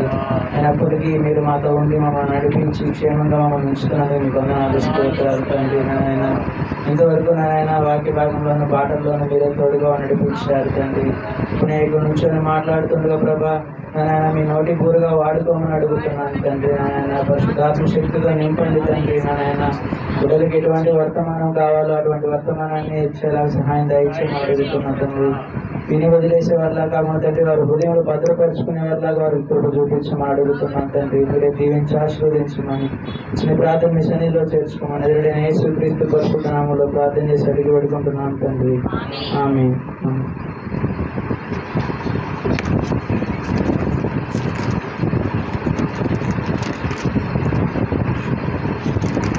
ఒకటవ రాజుల గ్రంథం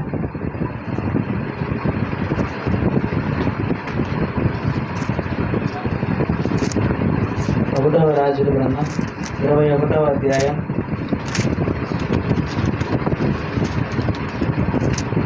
21 నుంచి 7 వరకు. ఈ సంవత్సరాల తరువాత యెజ్రెయేలులో షోమ్రోను రాజైన ఆహాబు నగరును ఆనుకొని యెజ్రెయేలు వాడైన నాబోతునకు ఒక ద్రాక్ష తోట కలిగి ఉండగా ఆహాబు నాబోతును పిలిపించి ఈ ద్రాక్ష తోట నా నగరును ఆనుకొని ఉన్నది కనుక అది నాకు పూల తోట కిమ్ము, దానికి ప్రతిగా దానికంటే మంచి ద్రాక్ష తోట నీకు ఇచ్చేదని, లేదా నీకు అనుకూలమైన ఎడలా దాన్ని నీ క్రయమున కిమ్మని అడిగాను. అందుకు నాబోతు నా పిత్రార్జితమును నీకు ఇచ్చుటకు నాకు ఎంత మాత్రమును వల్లపడదని చెప్పగా నా పిత్రార్జితమును నీకు ఇయ్యనని యెజ్రెయేలీయుడైన నాబోతు తనతో చెప్పిన దానిని బట్టి ఆహాబు మూతి ముడుచుకుని వాడై కోపముతో తన నగరులకు పోయి మంచం మీద పరుండి ఎవరితోనూ మాట్లాడకయు భోజనము చేయకయు ఉండెను. అంతటా అతని భార్య అయిన యెజబెలు వచ్చి నీవు మూతి ముడుచుకుని వాడవై భోజనము చేయక ఉండదవేమని అతను అడుగగా అతడు ఆమెతో ఈ ద్రాక్ష తోటలో క్రయమునకు నాకు లేక నీకు అనుకూలమైన దానికి మారుగా మరి యొక్క ద్రాక్ష తోట నీకు ఇచ్చేదనని యెజ్రెయేలీయుడైన నాబోతుతో నేను చెప్పగా అతడు నా ద్రాక్ష తోట నీకు ఇయ్యననెను. అందుకు అతని భార్య అయిన యెజబెలు ఇశ్రాయేలులో నీవు ఇప్పుడు రాజ్య పరిపాలన చేయటం లేదా, లేచి భోజనము చేసి మనసులో సంతోషంగా ఉండు, నేనే యెజ్రెయేలీయుడైన నాబోతు ద్రాక్ష తోట నీకు ఇప్పించదనని అతనితో చెప్పాను. చాలు ఇప్పటివరకు చెప్పిన చదివిన వాక్యం బైబిల్లో చదివేటప్పుడు అందరూ చూసారా? బైబిల్లో చూసారా? అయిపోగానే తలెత్తారా? చూసారా బైబిల్లో అందరూ? ఇక్కడ బైబిల్లో చదివిన వాక్యంలో ఆహాబు, ఎవరు ఆహాబు? ఇశ్రాయేలు వాడు కదా. మరి వారి భార్య ఎవరు? చదివిన వాళ్ళు ఏం చెప్తే మిగతా వాళ్ళు ఏం చెప్తారు? వాళ్ళ భార్య ఎవరండి? యెజబెలు. ఆమె ఎవరు? ఇప్పుడు ఆయన రాజు అయినప్పుడు వాళ్ళ భార్య ఏమవుతుంది? రాణి అవుతుంది కదా. కానీ ఆమె ఎవరు? ఎవరండి ఆమె? అన్యురాలు కదా. ఆమె అన్యురాలు. కానీ ఇక్కడ ఏంటంటే వారి వివాహంలోనే పొరపాటు జరిగింది. దేవుని చిత్తంలో జరిగిందో లేదో తెలియదు. ఎందుకంటే ఆహాబు మాత్రం దేవునికి ఇష్టలుగా జీవించలేదు, దేవునికి వ్యతిరేకంగా జీవించాడు, దేవునికి భయపడేవాడు కాదు, స్వార్థపరుడు. ఎవరంట?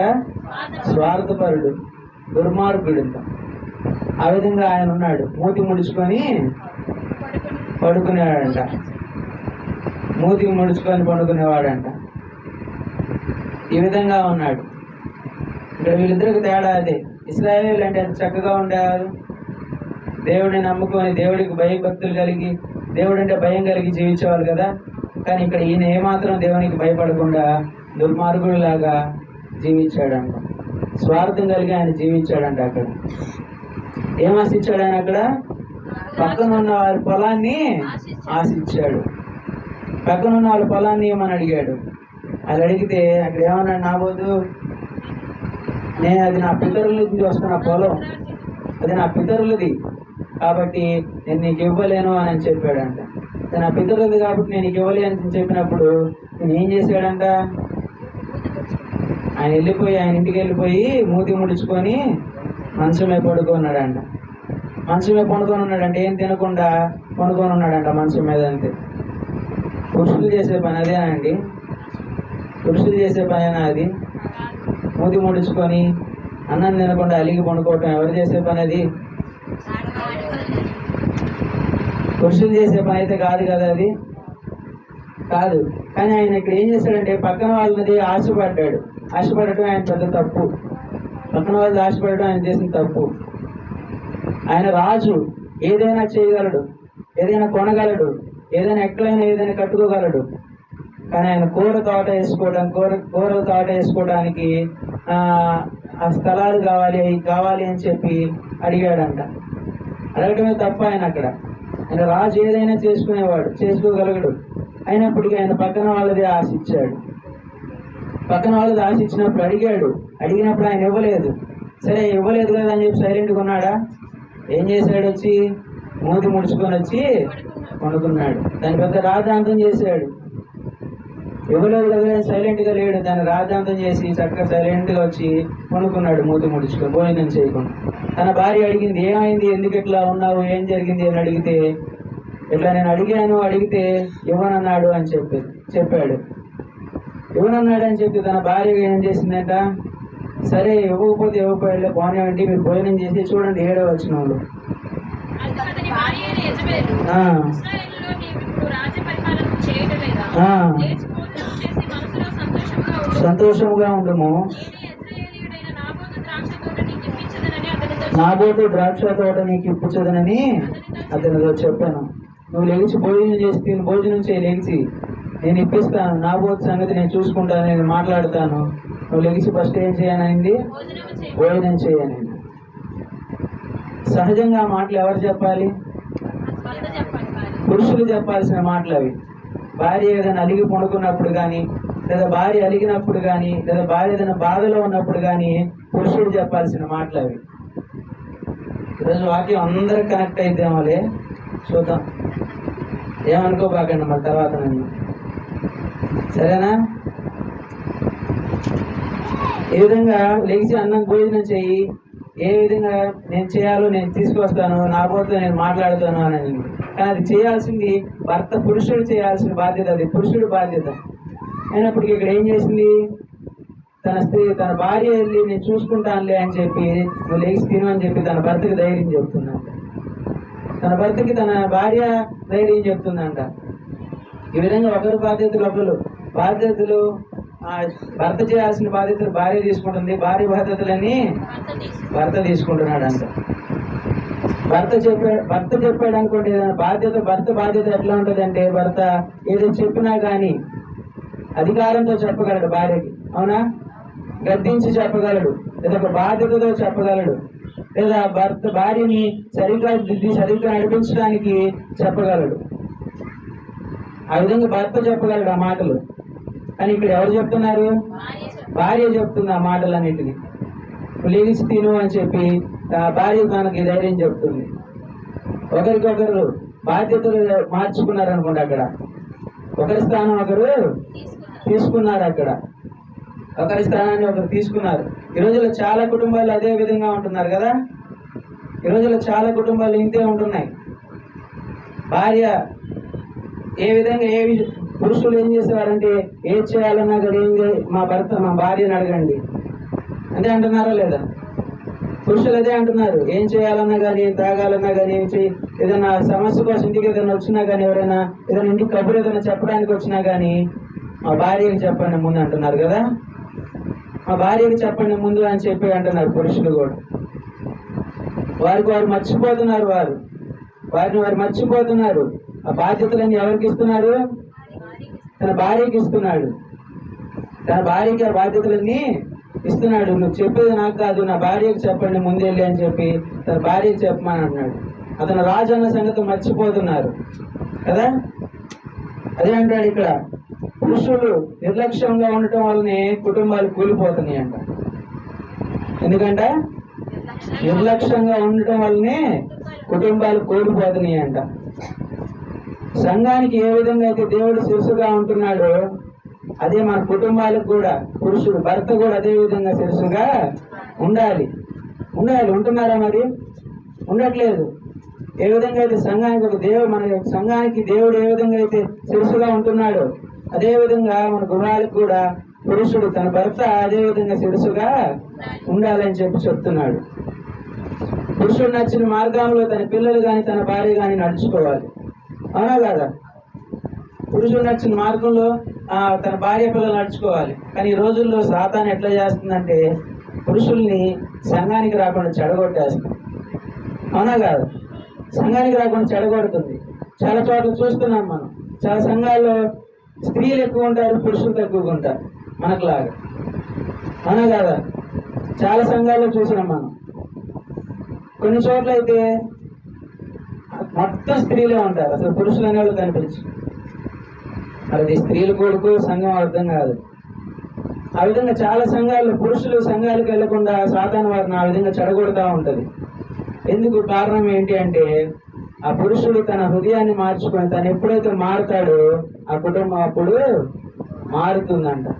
ఆ కుటుంబ పరిస్థితి అప్పుడు మారుతుందంట.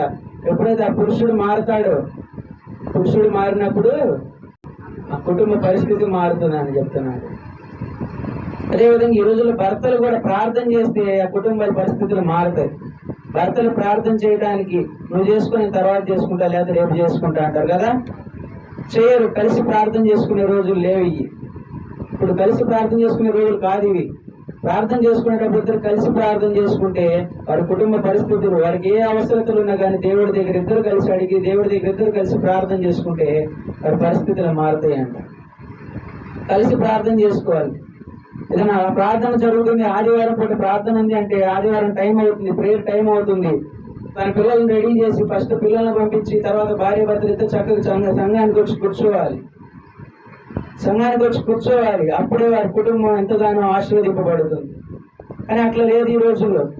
సాతాను చెడగొడుతుంది ప్రార్థనకు రానియకుండా, సంఘానికి రానియకుండా. పురుషులు అనేవాళ్ళు ఎక్కడ కూడా సంఘం అనేసరికి తన ఇంట్లో క్రైస్తవులు అయినప్పటికీ కూడా స్త్రీలు ప్రార్థనకి వెళ్తుంటే భర్తల ఇళ్లలో కూర్చునే వాళ్ళు చాలా మంది ఉంటున్నారు. అవునా కాదా? భర్తల ఇళ్లలో కూర్చునే వాళ్ళు చాలా మందిని చూస్తున్నామా?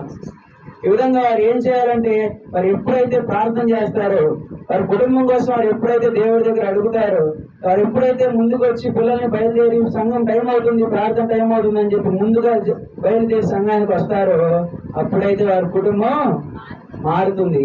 ఆ కుటుంబ పరిస్థితులు మారుతాయి అని చెప్పి ఇక్కడ చెప్తున్నాడు. ఆ విధంగా వారు రావాలి. అట్లా వస్తేనే వారి కుటుంబం ఆశీర్వదించబడుతుందంట. చూడండి తిమోథీయులకు రాసిన పత్రిక, మొదటి తిమోథీయులకు రాసిన పత్రిక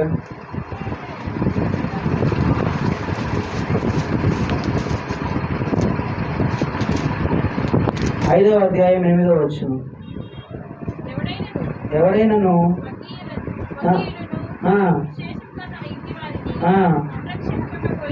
సంరక్షింపకపోయిన ఎడల వాడు అవిశ్వాసి కన్నా సంరక్షించుకోవాలంట. తన కుటుంబం కోసం ఏం చేయాలి? ప్రార్థన చేసుకోవాలి. ఏ విధంగా ప్రార్థన చేసుకోవాలంటే పొద్దునే లేచి ఆయన దేవుని దగ్గర ప్రార్థన చేయాలి. కుటుంబం కోసం దేవుని దగ్గర ప్రార్థన చేసేవారిలాగా ఉండాలి. చూడండి ఏబు గ్రంథం, చూడండి ఏబు గ్రంథం 1వ అధ్యాయం 5వ వచనం.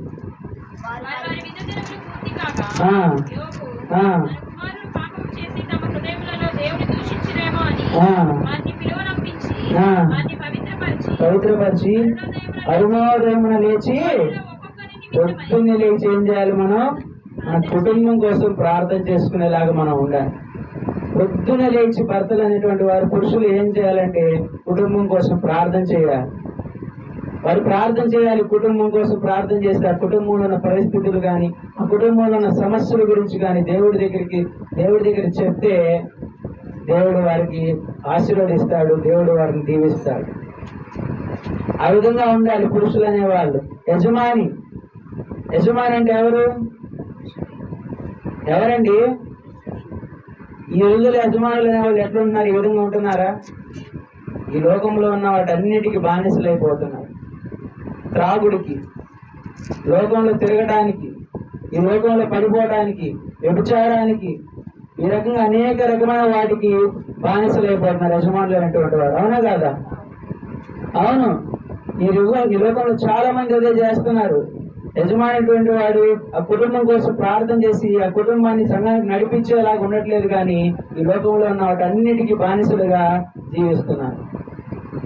ఈ లోకంలో ఉన్న వాటన్నిటికీ జీవిస్తున్నారు. ఇక్కడ చూసా మనం ఏపు గ్రంథంలో ఏం చేయాలంటే వారు పొద్దున్నే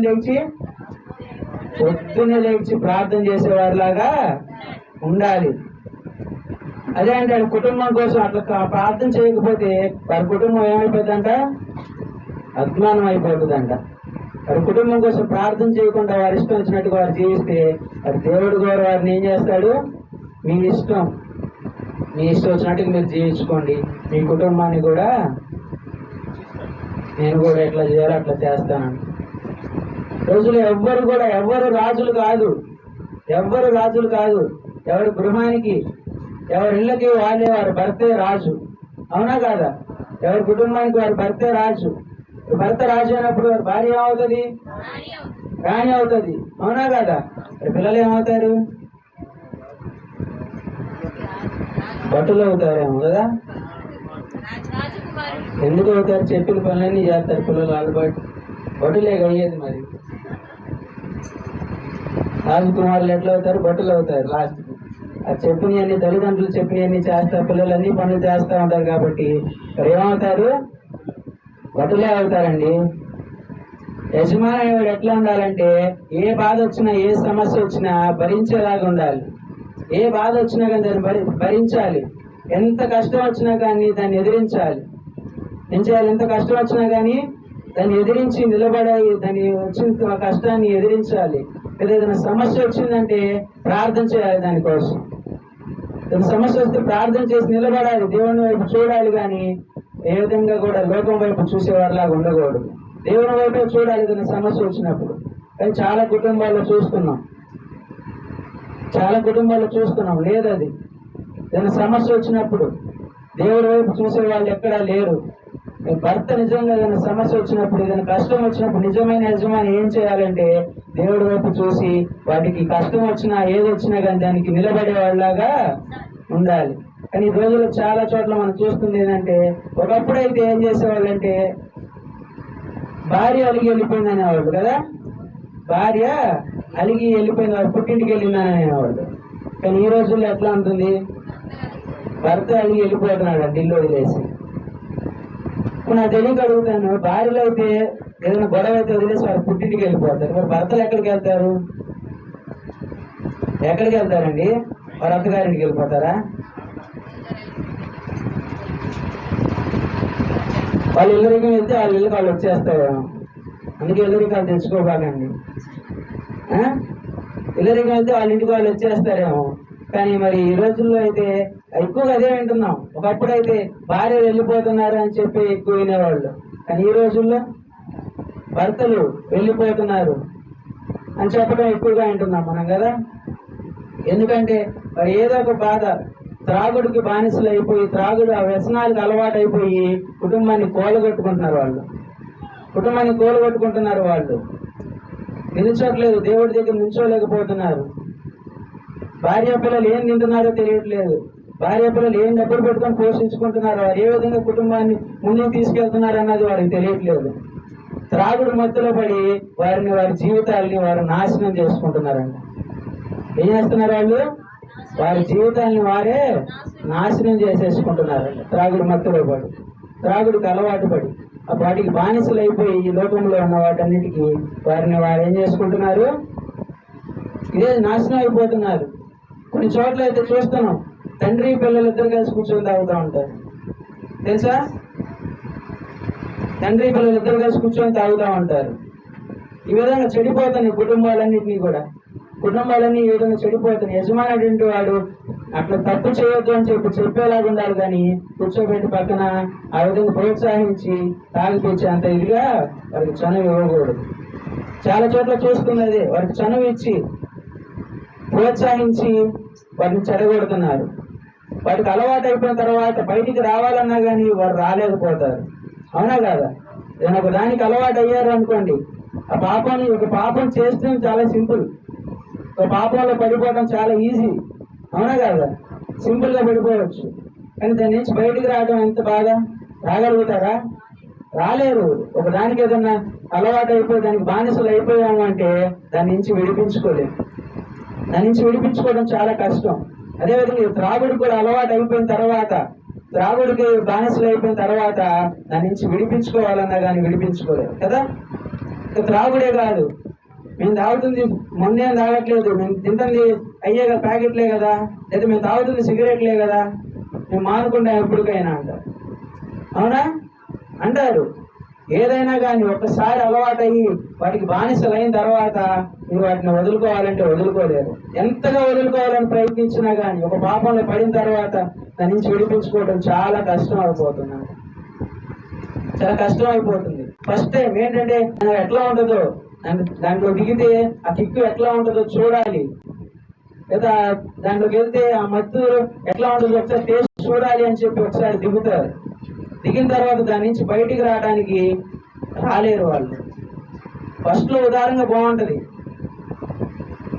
మీరు పైన కూర్చోండి అక్క, డైలీ కింద కూర్చొని ఇబ్బంది పడద్దు, పైన కూర్చోండి, నడుము బాలేదని చెప్పారు కదా మీరు.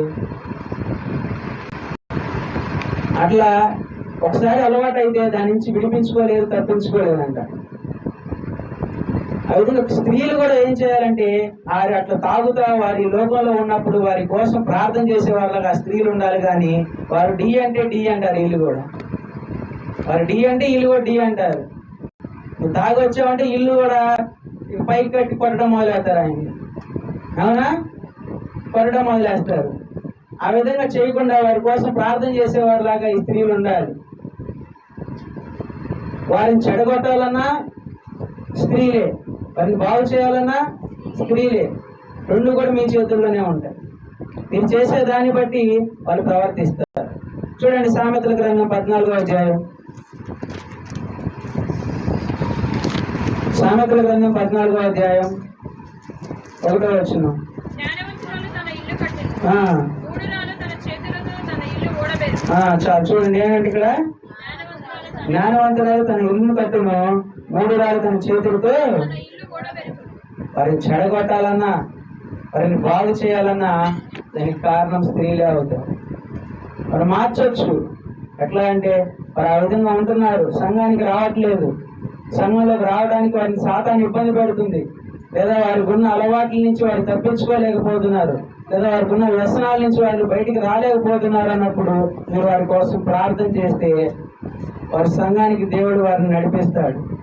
సంఘానికి దేవుడు వారిని నడిపిస్తాడు. అదే అట్లా కాకుండా వాళ్ళు తాగి వస్తున్నారంటే వీడు ఎప్పుడు తాగి వస్తాడా అని కొంతమంది రెడీ కూర్చుంటారు, చీపుగా తీసుకొని బయట. అవునా? తాగి వస్తాడు, ఎప్పుడు తాగి వస్తాడని చూస్తారు, రెడీగా కూర్చుంటారు కొంతమంది అయితే బయట. తాగి వచ్చినప్పుడు కొట్టి వారిని ఇబ్బంది పెట్టి హింసిస్తారు. విధంగా కాకుండా వారి కోసం కూర్చొని ప్రార్థన చేస్తే దేవుడు వారి హృదయాలు మారుస్తాడంట. వారిని మార్చాలన్నా వారిని చెడగొట్టాలన్నా దానికి కారణం స్త్రీలే అవుతారు. చాలా మంది మీ సమస్య ఏంటి అంటే ఏమంటారంటే పురుషులు, మా సమస్య ఏముంది, స్త్రీలే మాకు సమస్య, మా భార్య మాకు సమస్య అంటారు. ఆ విధంగా అవ్వకూడదు. వారి కోసం ప్రార్థన చేయాలి. అలాగే పురుషులు కూడా ఏం చేయాలంటే ఈ కాదు, ఈ మనకి జీవితం ఇచ్చేది కాదు, జీవితంలో ముందుకు తీసుకెళ్లేది కాదు, ఇది మనకు కూడు పెట్టేది కాదు అని చెప్పి వాటిని పక్కన పెట్టేసి దేవుడి వైపు చూసి దేవుడి సంఘానికి ముందుగా దేవుడి పిల్లల్ని పంపించి దేవుడి సంఘానికి వాళ్ళు కూడా బయలుదేరి వస్తే అప్పుడే వారు కూడా వారి కుటుంబంలో ఎంతగానో మేలు చూస్తారు. వారి కుటుంబంలో వారి కుటుంబం ఆశీర్వదించబడుతుందని ఈ బైబిల్ లేఖనాలు సెలవిస్తుంది. ఆ విధంగా జీవితామా వారి కోసం కూడా పురుషులు రావట్లేదంటే స్త్రీలు కూడా వారి కోసం ప్రార్థన చేయాలి. సంఘానికి నడిపించమని చెప్పి దేవుడిని అడగాలి. అవునా కదా? సంఘాలకు వస్తున్నారు, వారి ఇంటి దగ్గర ఎట్లాగో రోడ్ల మీద తిరుగుతా ఆదివారం పూట కూడా ఆదివారం ఒక్కరోజు కూడా వారి చర్చికి నడిపించే విధంగా వారి కోసం ప్రార్థన చేసేవారిలాగా ఉండాలి. కాబట్టి చెప్పబడిన వాక్యం ప్రకారంగా పురుషులు కానివ్వండి స్త్రీలు కానివ్వండి ఏ విధంగా నడుచుకోవాలో, పురుషులైతేనేమి వాటిని వదిలేసి దేవుడి వైపు చూసి దేవుడి దగ్గరికి రావాలి అని చెప్పి వారందరికీ వారు కలగాలి.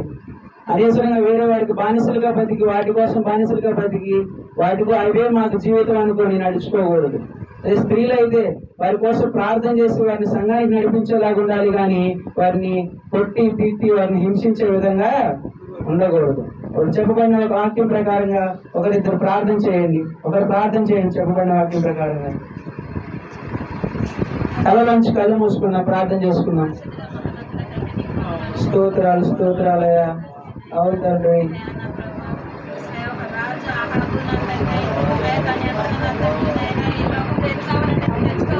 అవును తండ్రి, తెచ్చుకోవచ్చు, ఏదైనా చేసుకోవచ్చు, కట్టుకోవచ్చు. అవును ప్రభా, ఆశించండి. అవును ప్రభా, వారికి మీరు ఎంత చేసినా కానీ వారు మీకు ఇష్టలుగా జీవించలేదు దేవా. అవును తండ్రి, అవును తండ్రి,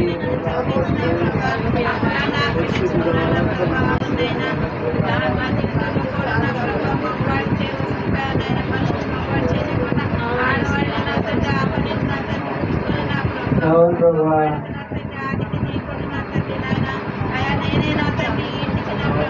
ముగ్గురికి అర్థమైనట్టుంది వాక్యం, అంతే అనుకుంటా. ఎవరికి వాక్యం అర్థం కాలేదో, మరి వాక్యం వెళ్ళలేదో అర్థం అవ్వట్లేదు. చేస్తున్న ప్రార్థన కానీ ఏకీపించి ప్రార్థన చేయలేకపోతున్నారు.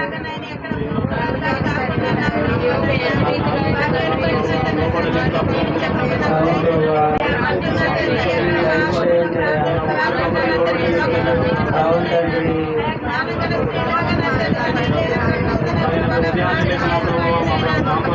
కుటుంబం కోసం ప్రార్థన చేసుకునే వాళ్ళ సహాయం దయచేయండి అయ్యా. అవును తండ్రి,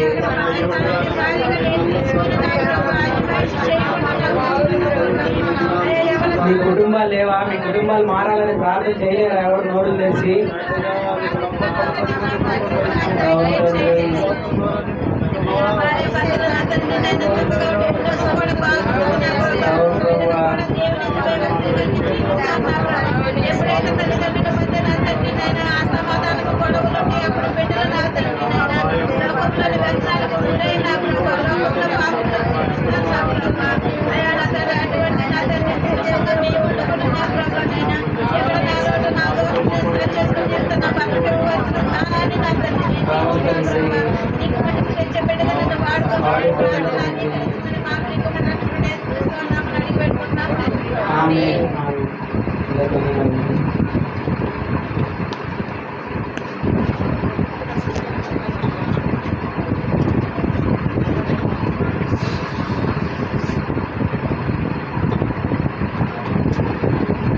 మంచి వర్తమానం అందించిన మన ఎజ్రా శాస్త్రి గారి వందనాలు తెలియజేసుకున్నానండి. ఏం చెప్పారండి?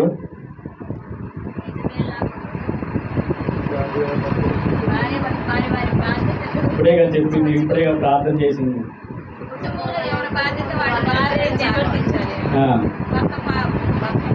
ఒకళ్ళ ఇద్దరైనా వాక్యం భార్య భర్తలు ఇరువురు ఒకరికొకరు లోబడి జీవించినప్పుడే, అలాగే కుటుంబం కొరకు ప్రార్థన చేసి, అది యోగు గారైతే ఉదయాన్నే లేచి ఏ విధంగా కుటుంబం కోసం రోజుల కోసం ప్రార్థన చేశాడో ఆ విధంగా మనం ప్రార్థన చేసేవారిగా ఉండాలి. సంఘాల కొరకు ప్రార్థన చేయాలి. మరి ముఖ్యంగా ఏంటంటే, ఇతరుల కొరకు మనం ప్రార్థన చేసినప్పుడు మనం కూడా ఎన్నో ఆశీర్వాదాలు పొందుతాం. మన కొరకే కాకుండా మనం ఇతరుల కొరకు కూడా ప్రార్థన చేసేవారిగా ఉండాలి. భార్య భర్తలు ఇరువురు లోబడి జీవించినప్పుడే ఆ కుటుంబానికి ఆశీర్వాదం. మంచి వర్తమానం అందించిన ఎజ్రా శాస్త్రి గమనాలు తెలియజేసుకుంటున్నాను. అలాగే మన మధ్యలో దైవజనులు ఉన్నారు, దావిదన్న గారు వర్తమానం అందిస్తారు. దేవుడికి వందనాలు. దేవుడి యొక్క వాక్యం మనం వింటూ ఉన్నాం. ప్రతి ఒక్కరు ఈ వాక్యానుసారంగా మనం జీవించేవారిగా ఉండాలి. ఎందుకంటే చివరి దినాల్లో ఉన్నాం, కడవరి దినాల్లో ఉన్నాం. మన దినం ఎప్పుడు మనకు తెలియదు కాబట్టి మనం జాగ్రత్తగా ఉంటూ దేవుడి యొక్క వాక్యాన్ని మనం వింటూ వాక్యానుసారంగా జీవించేవారిగా ఉండాలని కోరుకుంటున్నాం. ఎందుకంటే ఎన్ని చెప్పినా ఎవరు చెప్పినా మన హృదయము మారాలి. మన హృదయము మన మనసు మారినట్లయితే దేవుడికి లోబడతాము. ఆ యొక్క పరలోక రాజ్యానికి మనం అలాంటి కృప మనకిచ్చాడు దేవుడు. కాబట్టి మనం జాగ్రత్తగా భయంతో భక్తితో విశ్వాసంతో మనం జీవిద్దాం. జీవించిన కాలం చాలు, ఇంకా ఇంకనైనాను కాలం గతించిన కాలం చాలు. ఇక జీవించే దినాలైనా మనము భయంతో భక్తితో మనం జీవించాలని దేవుని పేరట నేను మనం చేస్తున్నాను. ఎందుకంటే వాక్యం ఎంతో చెప్పబడుతుంది. వాక్యం చెప్పబడుతున్న వాక్యానుసారముగా మనము జీవించే వారిగా ఉండాలి. అలా జీవించినప్పుడే మనం ఏ విధంగా మనం వింటూ ఉన్నాం, రాకడ గురించి విన్నాం, మారు మనసు గురించి విన్నాం, జీవితంలో మన భార్యాభర్తలు, కుటుంబం ఏ విధంగా మనం కట్టుకోవాలి, కుటుంబం ఏ విధంగా ఉండాలి అని చెప్పి మనల్ని హెచ్చరిస్తూ ఉన్నారు. కాబట్టి మనం హెచ్చరించే ప్రకారంగా జీవితం ప్రియులారా.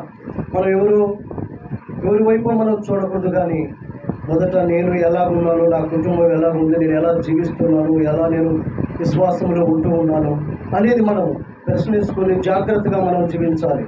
ఎందుకంటే ఇందాక మనం చూసాము, ఏదో కొన్ని సంవత్సరాలు అంతమైపోతున్నాం కాదు, కానీ నీవు ఉండాలిగా కొన్ని సంవత్సరాల దాకా. నీవు నేను ఉంటామా? ఉండవు. మనకి ఏ సమయమో, ఏ గడియో, ఏ దినమో మనకి తెలియదు. కాబట్టి మనం జాగ్రత్త కలిగి ఉండాలి. మారు మనసు పొంది మనం జాగ్రత్తగా జీవించాలి. మనకు ఆ సమయం, ఆ టైం తెలియదు కాబట్టి మనం జాగ్రత్త బ్రతకాలని ఎన్నో హెచ్చరించారు. హెచ్చరికల ప్రకారం జీవితం ప్రియులారా. దాని కొన్ని మాటలు దైవ గ్రంథంలో మనం తెలుసుకున్నాం. ఇప్పుడు ప్రార్థన చేద్దాం పిల్లల కథలో ఉంచుకొని ప్రార్థన చేసుకున్నాం. పరిశుద్ధుడ మౌనతుడ నాయన అని ఘనమైన ఉంటున్నా మరి బట్టి పదనాలు ఎన్నికలేని వాడిని బలహీనుడు నా ప్రభావ శక్తి ద్వారా బలం ద్వారా నింపండి. ప్రభావ అతనిలో చెప్పబడ్డ ప్రతి మాటనైనా ప్రతి ఒక్కరు ఆలోచించి గ్రహించినైనా వాక్యానుసారంగా తీర్చుటకు సహాయం ఇచ్చేయండి. మా పునరక్షకుల్లో యేసుక్రీస్తు నామని ప్రార్థన చేయాలి. పిల్లరా, మనము వస్తున్నాం దేవుడి సన్నిధికి ఎందుకు వస్తున్నాం? మనం చెప్తారా ఎందుకు వస్తున్నాం? మనం దేవుడి సన్నిధికి ప్రార్థన చేసుకోవడానికి వస్తున్నాం. ఎందుకంటే మన యొక్క పరలోక రాజ్యాన్ని మనం పొందాలి. ఈ లోకంలో ఉన్నంతకాలము నా జీవితము దేవుడికి సమర్పించుకోవాలి. అలాంటి జీవితము, అలాంటి మనసు కలిగి మనం జీవించాలి. కాబట్టి ఈ యొక్క మధ్యాహ్న కాల సమయంలో కీర్తన గ్రంథంలో 130లో ఒక మాట చూద్దాం. దేవుడి దగ్గరికి వచ్చిన తర్వాత మనకి ఏమి జరుగుతుందో మనం కొన్ని విషయాలు తెలుసుకున్నాం. పిల్లల 130వ దావీదు కీర్తన 4వ వచనం చూడండి. అయినను జనులు యొద్ద భయభక్తులు నిలుపునట్లు నీ యొద్ద క్షమాపణ దొరుకును. ఎందుక చాలు, ఆయన యొద్ద ఏముంది? క్షమాపణ ఉంది. నువ్వు చేసినటువంటి పాపాలను బట్టి, నీవు చేసినటువంటి శాపాలను బట్టి ఆయన దగ్గర మనకు ఏం దొరుకుతుంది? క్షమాపణ దొరుకుతుంది. ఆయన దగ్గరికి వచ్చాము. మనం ఎందుకు వచ్చాము? తండ్రి, ఇగో నా పాపాలు క్షమించు ప్రభువా, ఇగో నా కుటుంబం ఈ స్థితిలో ఉంది ప్రభువా, నేను ఇలా చెడిపోతున్నాను ప్రభువా అని మనము ప్రార్థించుకోవడానికి మనం వచ్చాం. ప్రార్థిస్తే ఆయన ఎలాంటి వాడు? క్షమించేవాడు. నిన్ను క్షమించి నిన్ను ఆదరించేవాడు, ప్రేమించేవాడు, నీ పట్ల జాలి కలిగి ఉండేవాడు. మనం ప్రార్థించినట్లయితే, నేను ప్రార్థించినట్లయితే, మనకున్న పరిస్థితిని బట్టి, మనకున్నటువంటి వేదనని బట్టి, మనకున్న బాధని బట్టి మనం ఆయన దగ్గరికి వచ్చాము. ఆయన దగ్గర ఎందుకు వచ్చామంటే ఆయన క్షమించేవాడు. నేను ఇన్ని తప్పులు చేసిన, నేను ఆయనకి వ్యతిరేకంగా మాట్లాడిన, నేను వ్యతిరేకంగా జీవించిన, ఇన్నైనా క్షమించేవాడు ఆయన. కాబట్టి ఆయన క్షమించేవాడు. కాబట్టి ఈ యొక్క మధ్యాహ్న కాల సమయంలో నన్ను క్షమించమంటే ఆయన క్షమించడానికి సిద్ధంగా ఉన్నాడు. మరి నేను క్షమించేవారిగా ఉండాలంటే ఆయన దగ్గర మనం ప్రార్థించేవారిగా ఉండాలి. మన పాపాలు ఒప్పుకొని ప్రార్థించేవారిగా ఉండాలి. మరి ఒకటి చూద్దాము, ఆయన దగ్గర ఏముందో చూద్దాం. చూడండి, 7 కూడా చదవండి. 7 వచ్చిన అందులోనే, ఇశ్రాయేలు యెహోవా మీద ఆశ పెట్టుకొనుము, యెహోవా యొద్ద కృప దొరుకును. ఆయన దగ్గర ఏముంది? కృప, సంపూర్ణ విమోచన, కృప. చూడు, కృపాకాలంలో ఉన్నావు ఆయన. ఎందుకంటే ఏది చేసినా నిన్ను ప్రేమిస్తున్నాడు. నువ్వు ఎన్ని తప్పులు చేసినా, ఎన్ని అబద్ధాలు ఆడినా, ఎన్ని మోసాలు చేసినా, ఎన్ని దొంగతనాలు చేసినా, ఏ విధంగా నువ్వు జీవించినా ఈ లోకంలో ఆయన ప్రేమించేవాడండి, కృప గలవాడండి. ఇంకా నువ్వు నా పిల్లలు వస్తారేమో, ఇంకా ఆయన చూస్తున్నాడు, ఎదురు చూస్తున్నాడు, జాలి పడుతున్నాడు మన మీద. నువ్వు ఏం పనులు చేసినా, నువ్వు ఎంత వ్యతిరేకించినా తండ్రి తన పిల్లల్ని పోగొట్టుకుంటాడా? మన పిల్లల్ని చూడు, ఏ విధంగా వాడు ఎన్ని తప్పులు చేసినా కూడా నా పిల్లోడా ఎంత మంచివాడండి, అంటావా? అనవా? మరి మన పిల్లోడి మీద మనం అపనిందలు వేయగలుగుతామా? వేసినా కూడా నా పిల్లోడు అలాంటి వాడు కాదంటాం. మరి తండ్రి అలాంటి గొప్ప తండ్రి మనకున్నాడు. ఆయన కాడ ఏం దొరుకుతుంది? మన దగ్గర ఆయన కృప దొరుకుతుంది. ఆయన క్షమించేవాడు, విమోచన దొరుకుతుంది. సంపూర్ణ విమోచన అండి ఆయన దగ్గర ఏం తేడా ఉండదు. నీవే సరిగా ఆయనకి లోబడి ఆయన మాట విని ఆయనకి ఇష్టంగా ఉన్నట్లయితే నిన్ను క్షమించేవాడై ఉన్నాడు. రాసిన మొదటి పత్రిక అంటాడు చూడండి. తిమోతికి రాసిన మొదటి పత్రిక 2వ అధ్యాయం 6వ వచనం చూడండి. ఆయన అందరి కొరకు ఏంటంట?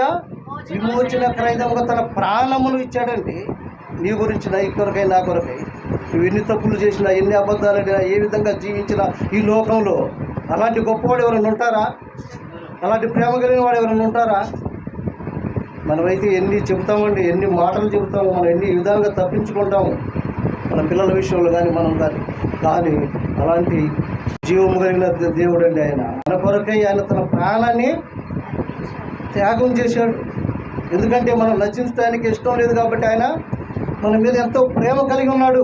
ఆ ప్రేమను నేను తృణీకరిస్తున్నాను. ఈ యొక్క మధ్యాహ్న కాల సమయంలో జాగ్రత్త పడాలని దేవుడు పేరట నేను హెచ్చరిస్తూ ఉన్నాను. ఆయన ఎలాంటి వాడంటే మన ఎంతో ప్రేమమయుడు, క్షమించే గుణం ఉంది, కృపామయుడు, సంపూర్ణ విమోచన. మనకి మనం ఎన్ని తప్పులు చేసాం, మనం తప్పులు చేసినాక మనం చిన్నప్పటి నుంచి మనము ఈ స్థితిలో ఎన్ని సంవత్సరాలే మన యొక్క జీవితంలో మనం ఎన్ని తప్పులు చేసి ఉంటాము. అవునా కాదా? ఎన్ని అబద్ధాలు, ఎన్ని మోసాలు, ఏ విధంగా మాట్లాడామో ఆ మాటలను బట్టి మనం చూస్తే మనం ఏమైనా అర్హులమేనా? మరి అలా ఉన్నా కూడా ఆయన మనల్ని ప్రేమిస్తున్నాడు. అలా ఉన్నా కూడా మనల్ని ఆయన కరుణిస్తున్నాడు. ఆయన మన పట్ల జాలి కలిగి ఉన్నాడు. చూడండి, మనం నిత్య జీవం కూడా ఆయన ఇచ్చేవాడు. నిత్య జీవాన్ని ఇచ్చేవాడు మనకి. నిత్య జీవాధిపతి ఆయన. పేతురు రాసిన మొదటి పత్రికలో చూడండి, 6వ అధ్యాయం 12వ వచనం చూడండి. పేతురు రాసిన తిమోతికి రాసిన మొదటి పత్రిక 6వ అధ్యాయము 12వ వచనం.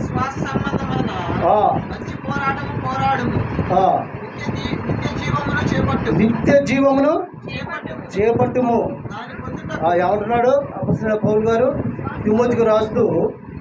విశ్వాస సంబంధమైన మంచి పోరాడితిని, నిత్య జీవము చేపడితిని. నిత్య జీవానికి వెళ్ళాలంటే మనం ఈ లోకంలో ఎన్నో పోరాటాలు ఉన్నాయి. మనకి మంచి పోరాటాలు, ఈ లోకాన్ని జయించాలంటే మనకి మంచి పోరాటాలు ఉన్నాయా?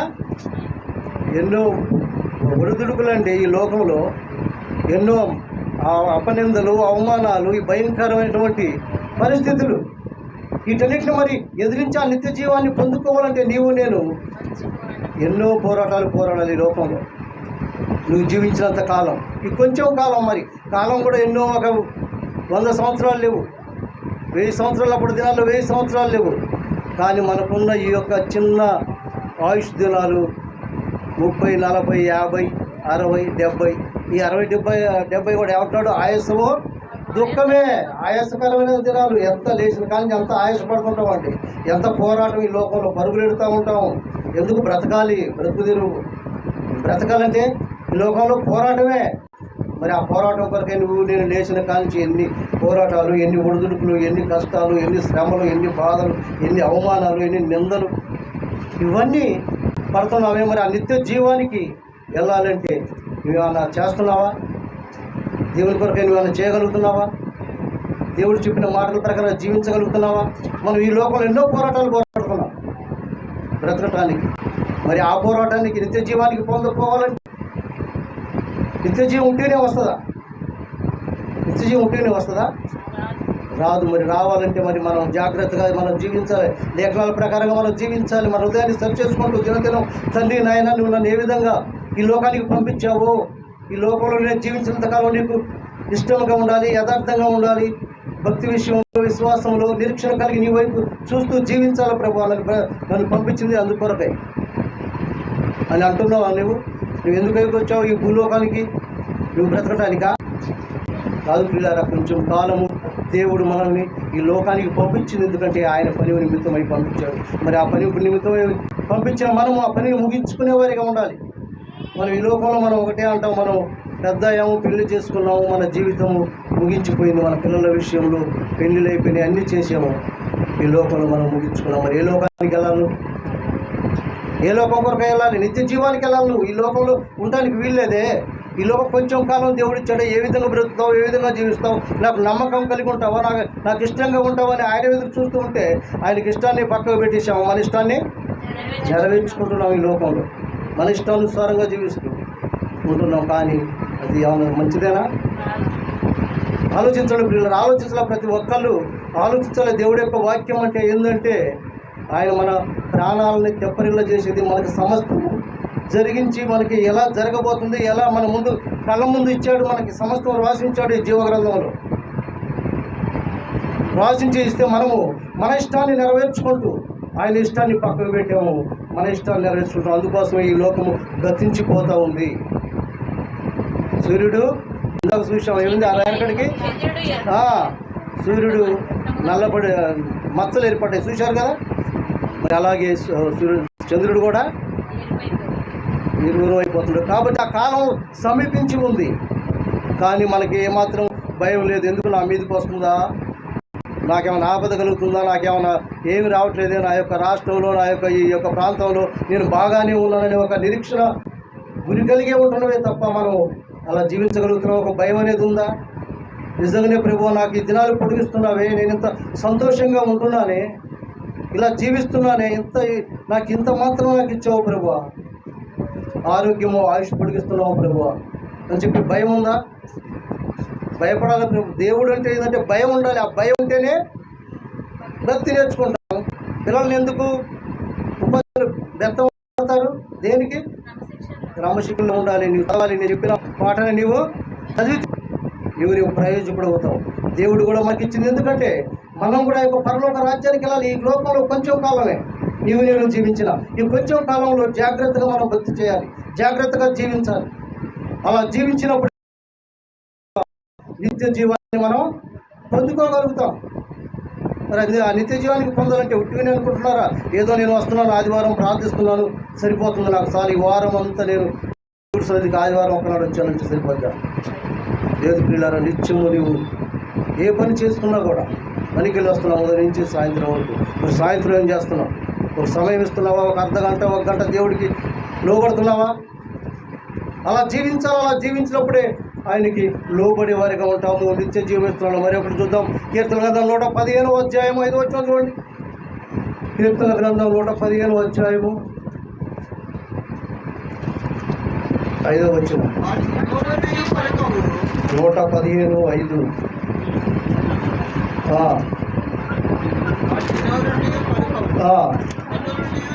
చూడవు. సారీ, 111:5. 111:5. తన యందు భయభక్తులు గల వారికి ఆయన ఆహారం ఇచ్చి ఉన్నాడు, ఆయన నిత్యము తన నిబంధన జ్ఞాపకం చేసుకును. ఆయన తన యందు భయభక్తులు గల వారికి ఆయన ఆహారం ఇచ్చిస్తున్నాడు. నిత్యం అంట, ఒక దినమే కాదే, నిత్యము. మనకి ఆకాశ పక్షులు చూడే అవి ఎత్తవు పోయి వాటికి ఏంది నిత్యం అండి, నిత్యం. అవి వాటికి ఏం భయం లేదు, మనకే భయం. రేపటికి ఎలా బ్రతకాలి, ఎలా జీవించాలి, ఎలా నన్ను పోషిస్తాడు అని అంటున్నాడు. ఏమంటున్నాడు? నిత్యము తన ఎందుకు భయభక్తులు గల వారికి ఆయన ఆహారం ఇచ్చి ఉన్నాడు. నిత్యము ఏది కొద ఉండదు. ఎందుకంటే ఆయన ఎందు ఎప్పుడు నువ్వు ఇష్టమై ఉంటావో, ఎప్పుడు ఆయన ఎందు భయంతో భక్తితో ఉంటావో ఆ నిత్య ఆహారము. ఈ లోకంలో ఆహారం కాదు, నిత్యము మనం తినే ఆహారం ఏంది? ఆ ఆత్మీయ ఆహారం. మనకి యోహాను సువార్త 6:51 చూడండి. ఈ లోకంలో మనం ఆహారం తింటాం, ఎందుకంటే ఈ శరీరం మరి మనం పని చేసుకోవాలి, కష్టపడాలి, జీవించాలంటే ఈ లోకంలో ఈ ఆహారం ఇస్తున్నాడు దేవుడు. మరి నిత్యము పరలోకంలో మనకి జీవాహారం ఉందా? పరలోకం నుంచి దిగి వచ్చిన జీవాహారాన్ని నేనే. ఎవడైనా ఈ ఆహారం భుజించినట్లా వాడు ఎల్లప్పుడూ జీవిస్తాడు. ఎల్లప్పుడూ జీవించే ఆహారము ఈ ఆహారం. అయితే ఈ లోకంలో మనం ఉన్నంతవరకే ఈ యొక్క ఆహారం తింటూ ఉంటాం. ఈ భూలోకానుసారమైనటువంటి ఈ ఆహారం, ఈ శరీరానికి సంబంధించినటువంటి ఆహారం. మరి నిత్య జీవానికి వెళ్ళాలంటే ఆ యొక్క నిత్యము ఉండే ఆ జీవాహారం తినాలి. ఆయన యొక్క శరీరాన్ని, రక్తాన్ని తాగుతూ ఉండాలి. అది నిత్యం ఇచ్చే జీవాహారం అయ్యింది. మరి ఆహారాన్ని భుజిస్తున్నావా? ఈ ఆహారం మనకి దేవుడు ఇస్తున్నాడు. ఈ ఆహారం తింటూ మన ఇష్టానుసారంగా మనమే జీవిస్తున్నామా? మరి ఆయన ఆహారం గురించి కూడా మనం ఆలోచించాలి. మరి నాకు ఆత్మ ఉంది, ఆత్మకు మరి జీవాహారం ఏంది? వాక్యమై ఉన్నాడు. ఈ వాక్యాన్ని మనం భుజిస్తున్నారా? వాక్యం ఇచ్చాడు మనకి, ఈ వాక్యాన్ని మనం భుజించగలుగుతున్నామా? మరి ఆత్మకు కావాల్సిన ఈ జీవాహారమై ఉంది, ఇది భుజిస్తున్నామా? మనం నిత్యం ప్రార్థించేవారిగా భుజించేవారిగా ఉన్నామా? మరి అలా ఉండాలి ప్రియులారా. అలా లేకపోతే మనం ఆ యొక్క పరలోక రాజ్యంలో నీవు నేను పొందుకోవాలంటే, ఆ నిత్య జీవంలో మనం ఉండాలంటే మరి ఈ ఆహారమే కాదు మనకి ఇచ్చేది, నిత్యము తినే నిత్యము జీవించే ఆ జీవాహారాన్ని మనం భుజిస్తూ ఉండాలి. మరి అలా భుజించేవారుగా నీవు నేను ఉండాలని దేవుడి యొక్క లేఖనాలు తెలియజేస్తున్నాం. మరి జ్ఞానము కూడా ఉంది ఆయనలో. ఏముంది? జ్ఞానము దొరుకుని ఆయన్ని సేవించినట్లయితే మనకేమైంది? ఇప్పుడు మన పిల్లలకి ఏమైనా మంచి జ్ఞానం కావాలి. బుద్ధి, జ్ఞానము, సర్వసంపదలు ఎవరిలో ఉన్నాయి? ఆయన ఏందే క్లుప్తమై ఉన్నాయి, ఆయనలో ఉన్నాయి. ఎవరికీ లేదు. మన అటువంటి ఎంత చదవన్నా ముద్దే అంటాం. ముద్దు నువ్వు అంటావు కాదు, దేవుడు ఇవ్వాలి. దేవుడు ఇవ్వాలి ఆ జ్ఞానం, దేవుడిలో పొందాలి. మనం దేవుడిలో పొందుకోవాలంటే చిన్నప్పటి నుంచే దేవుడు ఎందుకు భయభక్తులతో విశ్వాసంతో పెంచాలి. యాకోబు పత్రిక అంటాడు చూడండి, యాకోబు రాసిన పత్రిక 1వ అధ్యాయము 5వ వచనం చూడండి. యాకోబు 1:5. మీలో ఎవరికైనా జ్ఞానం పొందుకోవాలనేలా దేవుణ్ణి అడగాలి. దేవుణ్ణి అడిగి తెలుస్తాడు. నా పిల్లడికి మంచి జ్ఞానం లేదు, ఆయన మంచి తెలివి జ్ఞానము ఇవ్వని అడగాలి. అడిగితే అప్పుడు ఏమంటున్నాడు? అప్పుడు అతనికి అనుగ్రహించబడను. అందుకోసమే బుద్ధి, జ్ఞానము, సర్వసంపదలు ఎవరిలో ఉన్నాయి? దేవునిలో క్లుప్తమై ఉన్నవి. ఆయనే ఇచ్చేది. మన పిల్లలకు కానీ మనకు కానీ ఎంత పెద్ద అయినా కూడా తెలివి లేదు, జ్ఞానం లేదు, బుద్ధి లేదు, ఏం మాట్లాడాలో తెలియదు, ఏం చెప్పాలో తెలియదు అని అంటూ ఉంటాం పిల్లరా. కానీ ఆ బుద్ధి జ్ఞానము దేవుళ్ళు పెంచితే వస్తుంది. బుద్ధి జ్ఞానము సర్వసంపదలు ఆయనలో క్లుప్తమై ఉన్నవి. మరొకటి మనకి ఏం కావాలి? ప్రార్థన కావాలి. ప్రార్థన చేస్తేనే కాదు, ప్రార్థనకు జవాబు కూడా రావాలి. అవునా కదా? మనం ప్రార్థన చేస్తున్నాం, ప్రభు నాకు జవాబు రావట్లేదు. ఎందుకు? కారణం ఏంది? ఎందుకు రావట్లేదు జవాబు? ఎందుకు రావట్లేదు? చూడండి, ఇర్మియా గ్రంథం చూడండి. ఇర్మియా గ్రంథం 33వ అధ్యాయం చూడండి. ఇర్మియా గ్రంథం 33:3 చదవండి. నాకు మొరపెట్టుము, నేను నీకు ఉత్తరం ఇచ్చాను. నీవు గ్రహింపలేని గొప్ప సంగతులు, గూఢమైన సంగతులు నీకు తెలియచెప్పేదను. ఏమంటున్నాడు? నాకు మొరపెట్టు, నేను నీకు ఉత్తరం ఇస్తాను. గూఢమైన సంగతులు, ఎన్నో గూఢమైన సంగతులు ఉన్నాయి, మనకు తెలవగానే తెలియజేస్తుంటున్నాడు దేవుడు. మన ఎగ్జామ్ రాసేటప్పుడు పిల్లలు ఎన్నో లోతైనటువంటి ఇస్తారు. ఇచ్చినప్పుడు చేయగలుగుతామా? జ్ఞానం కావాలి, ఎలా ఆలోచించాలి. మరి దేవుడు అంటున్నాడు, ఏమంటున్నాడు? నీవు గ్రహింపలేని గొప్ప సంగతులు నేను తెలియజేస్తానంటున్నాడు. గూఢమైన సంగతులు, లోతైన సంగతులు. దేవుడి యొక్క జ్ఞానం ఎంతో గొప్పది పిల్లలు. మనం జాగ్రత్తగా వెతికి జాగ్రత్తగా ఆయనకి లోబడి ఆయన మాట వింటే ఏది పొదవుండదు అన్నాడు. మీకు ఏది భయపడద్దు. చింత అయ్యావుతున్నాం మీద మనం చింతించి ఏమి చేయలేము. నేను సలోమిని హెచ్చరిస్తూ ఉంటాను, ఎందుకు నువ్వు ఇంత బాధపడుతున్నావు, ఎందుకు నువ్వు చింతిస్తున్నావు? వద్దు. దేవుడి మీద, దేవుడే ఆ సమయానికి ఆ టయానికి ఆయన ఎలా జరిగిస్తాడో, ఏ విధంగా జరిగిస్తాడో ఆయనకు తెలుసు. ఎందుకంటే నీ ఇష్టము, నీ నమ్మకము, నీ విశ్వాసము గొప్పదై ఉండాలి. కాబట్టి మనం ఎలా ఉండాలి? నమ్మకము కలిగి ఉన్నట్లయితే మన ప్రార్థనకు జవాబు దొరుకుతుంది. విశ్వాసము కలిగి ప్రార్థించినట్లయితే మనకి జవాబు దొరుకుతుంది. నాకు మొరపెట్టుము, నీకు ఉత్తరం ఇచ్చేదని అన్నాడు కదా. మొరపెట్టాలి ఆయనకి. ఒకనాడు మొరపెడితే కాదు, ఆదివారం మొరపెడితేనే కాదు, నిత్యము ఉదయము సాయంత్రము నీకు సమయం దొరికినప్పుడు ప్రార్థిస్తూ ఆయన యొక్క వాక్యాన్ని ధ్యానిస్తూ ఉన్నట్లయితే మనకి నిత్యము జీవ ఆహారం అండి. ఇది మనకి ఆత్మను తెప్పరిలా చేసేది, మనకు ఆరోగ్యం ఇచ్చేది, మనకు సంతోషాన్ని ఇచ్చేది, ఆనందాన్ని ఇచ్చేది. ఇలాంటి జీవాహారం ఎలా దొరుకుతుంది చెప్పండి? నిజంగా నేను ఎప్పుడో ఈ లోకాన్ని విడిచిపోవాల్సిన ఆ దినాల్లో నేను జ్ఞాపకం చేసుకుంటే దేవుడు నన్ను ఎందుకు బ్రతికించాడేమో నాకు అదే అనిపిస్తూ ఉంటుంది. నేను అంతే బ్రతుకుతా, దేవుడు అనే జీవిస్తూ దేవుడే నాకు ఆధారం తప్ప ఈ లోకంలో ఎవరు లేరు. ఆరోగ్యం ఇచ్చేది ఆయనే, ఆయుష్ పొడిగించేది ఆయనే, ఆనందాన్ని ఇచ్చేది ఆయనే, సమస్తం ఇచ్చేది ఆయనే. మనకేం కావాలి చెప్పండి? కష్టం చేయాలని కదా, కష్టం చేసుకుంటాం. ఎందుకంటే ఆయన ఆరోగ్యం ఇస్తే కష్టం చేయగలుగుతాం. మరి ఆరోగ్యం లేకపోతే ఏం చేస్తాం? ఇచ్చేది ఆయన, ఆరోగ్యము ఆయుష్ పొడిగిచ్చేది ఆయన. ఆయనలో ఉంది అంత. మనం ఏం చేయలేము. కాబట్టి మనలో ఏం లేదు. కాబట్టి ఆయనే మన యొక్క ఆహారాన్ని, నీ యొక్క నీళ్ళను ఆయన ఆశీర్వాదిస్తున్నాడు, ఆయనే దీవిస్తున్నాడు. ఇప్పుడు మనం తినే ఆహారం మనం ఏమనుకుంటాము, అందులో ఏదో కలిసిందేమో. మనం చూసాం హాస్పిటల్ పిల్లలు చూస్తే ఎంతోమంది అనారోగ్యంతో కారణం ఎందుకు? కలుషితమైన ఆహారం. మరి ఆహారం దేవుడు కృప వల్ల, దేవుడి దయ వల్ల మనం ఎప్పుడైనా దేవుడిని మనం ఎప్పుడు ఆయన ప్రార్థించుకుంటూ జీవిస్తున్నామంటే ఆహారం తింటున్నాం, ఎన్నో కలుషితమైన నీరు తాగుతూ ఉన్నాం, ఎన్నో ఉంటున్నాయి, ఎన్నో మనకి జరగబోతున్నాయి. కానీ దేవుడు మనం అన్నిటి నుంచి మనల్ని తప్పిస్తున్నాడు. ఎందుకంటే ప్రార్థన కలిగి ఉన్నాం కాబట్టి, దేవుని కలిగి ఉన్నాడు. ఎందుకంటే ఆయనకి తెలుసు, హృదయ రహస్యాలు ఎరిగిన దేవుడు, సమస్తం ఎరిగిన దేవుడు, ఆయనకి మరుగైనది ఏది లేదు. కాబట్టి అలాంటి జీవము కలిగిన దేవుడు మన దేవుడు. కాబట్టి మనం భయపడవచ్చు. ఆయన దగ్గర మనకి ఎన్నో ఉన్నాయి, ఎన్నో దాచించాడు. నా మాట అంటే మీకు సమస్తము ఇస్తానంటున్నాడు. మనం పొందుకోలేకపోతున్నాం. మళ్ళీ ఆయన దగ్గర ఏముంది? రక్షణ ఉంది. రక్షించేవాడు మనల్ని నిత్యము రక్షణ దొరుకుతూ ఉంది. యోనా గ్రంథం చూడండి. యోనా గ్రంథం 2వ అధ్యాయంలో అంటాడు. యోనా గ్రంథం 2వ అధ్యాయము 9వ వచనం చూడండి.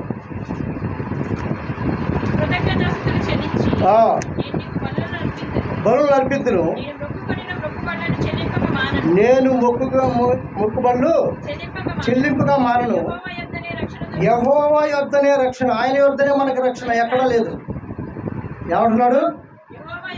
యెహోవా వద్దనే నేను మొక్కుబళ్ళను చెల్లింపుగా మారను. యెహోవా వద్దనే నాకు రక్షణ దొరుకుతుందని ప్రార్థించాడు. యెహోవే నాకు రక్షణ. ఆయనే నన్ను కాపాడేవాడు, నన్ను రక్షించేవాడు, నన్ను తప్పించేవాడు, నన్ను ఆదరించేవాడు, నన్ను పోషించేవాడు. సమస్తము ఆయనే. ఆయన దగ్గరే నేను నాకు రక్షణ దొరికేది. కానీ ఎక్కడ మనకి రక్షణ లేదు.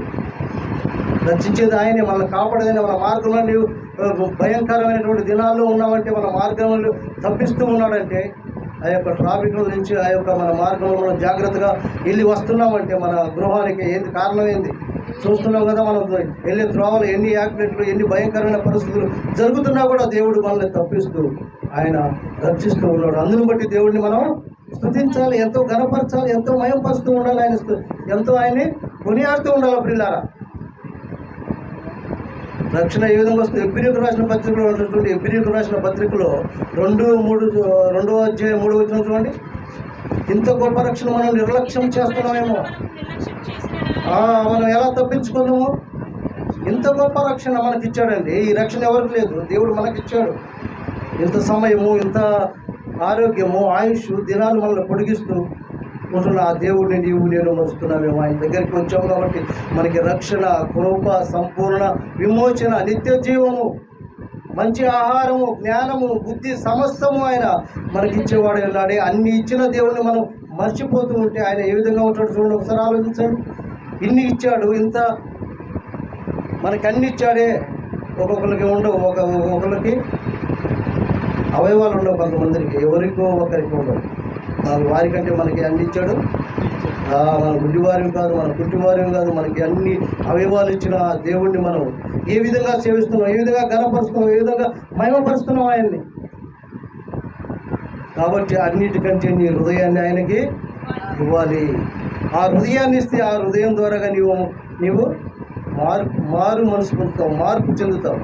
కాబట్టి ఈ యొక్క మధ్యాహ్న కాల సమయంలో దేవుడికి మనం సమర్పించుకుందాం. ఇంత గొప్ప రక్షణ, ఇంత గొప్ప సమయము మనకిచ్చాడు దేవుడు. ఈ సమయాన్ని నేను సద్వినియోగం చేసుకుంటూ మనకిచ్చిన ఆయుష్ దినాలు, మనకిచ్చినటువంటి కాలాన్ని బట్టి మనం జాగ్రత్తగా మనం తెలుసుకుందాం. పిల్లల దేవుడి మాటలు ఎంతో విలువైన మాటలు. ఆ మాటల ప్రకారంగా మనం జీవిద్దాం.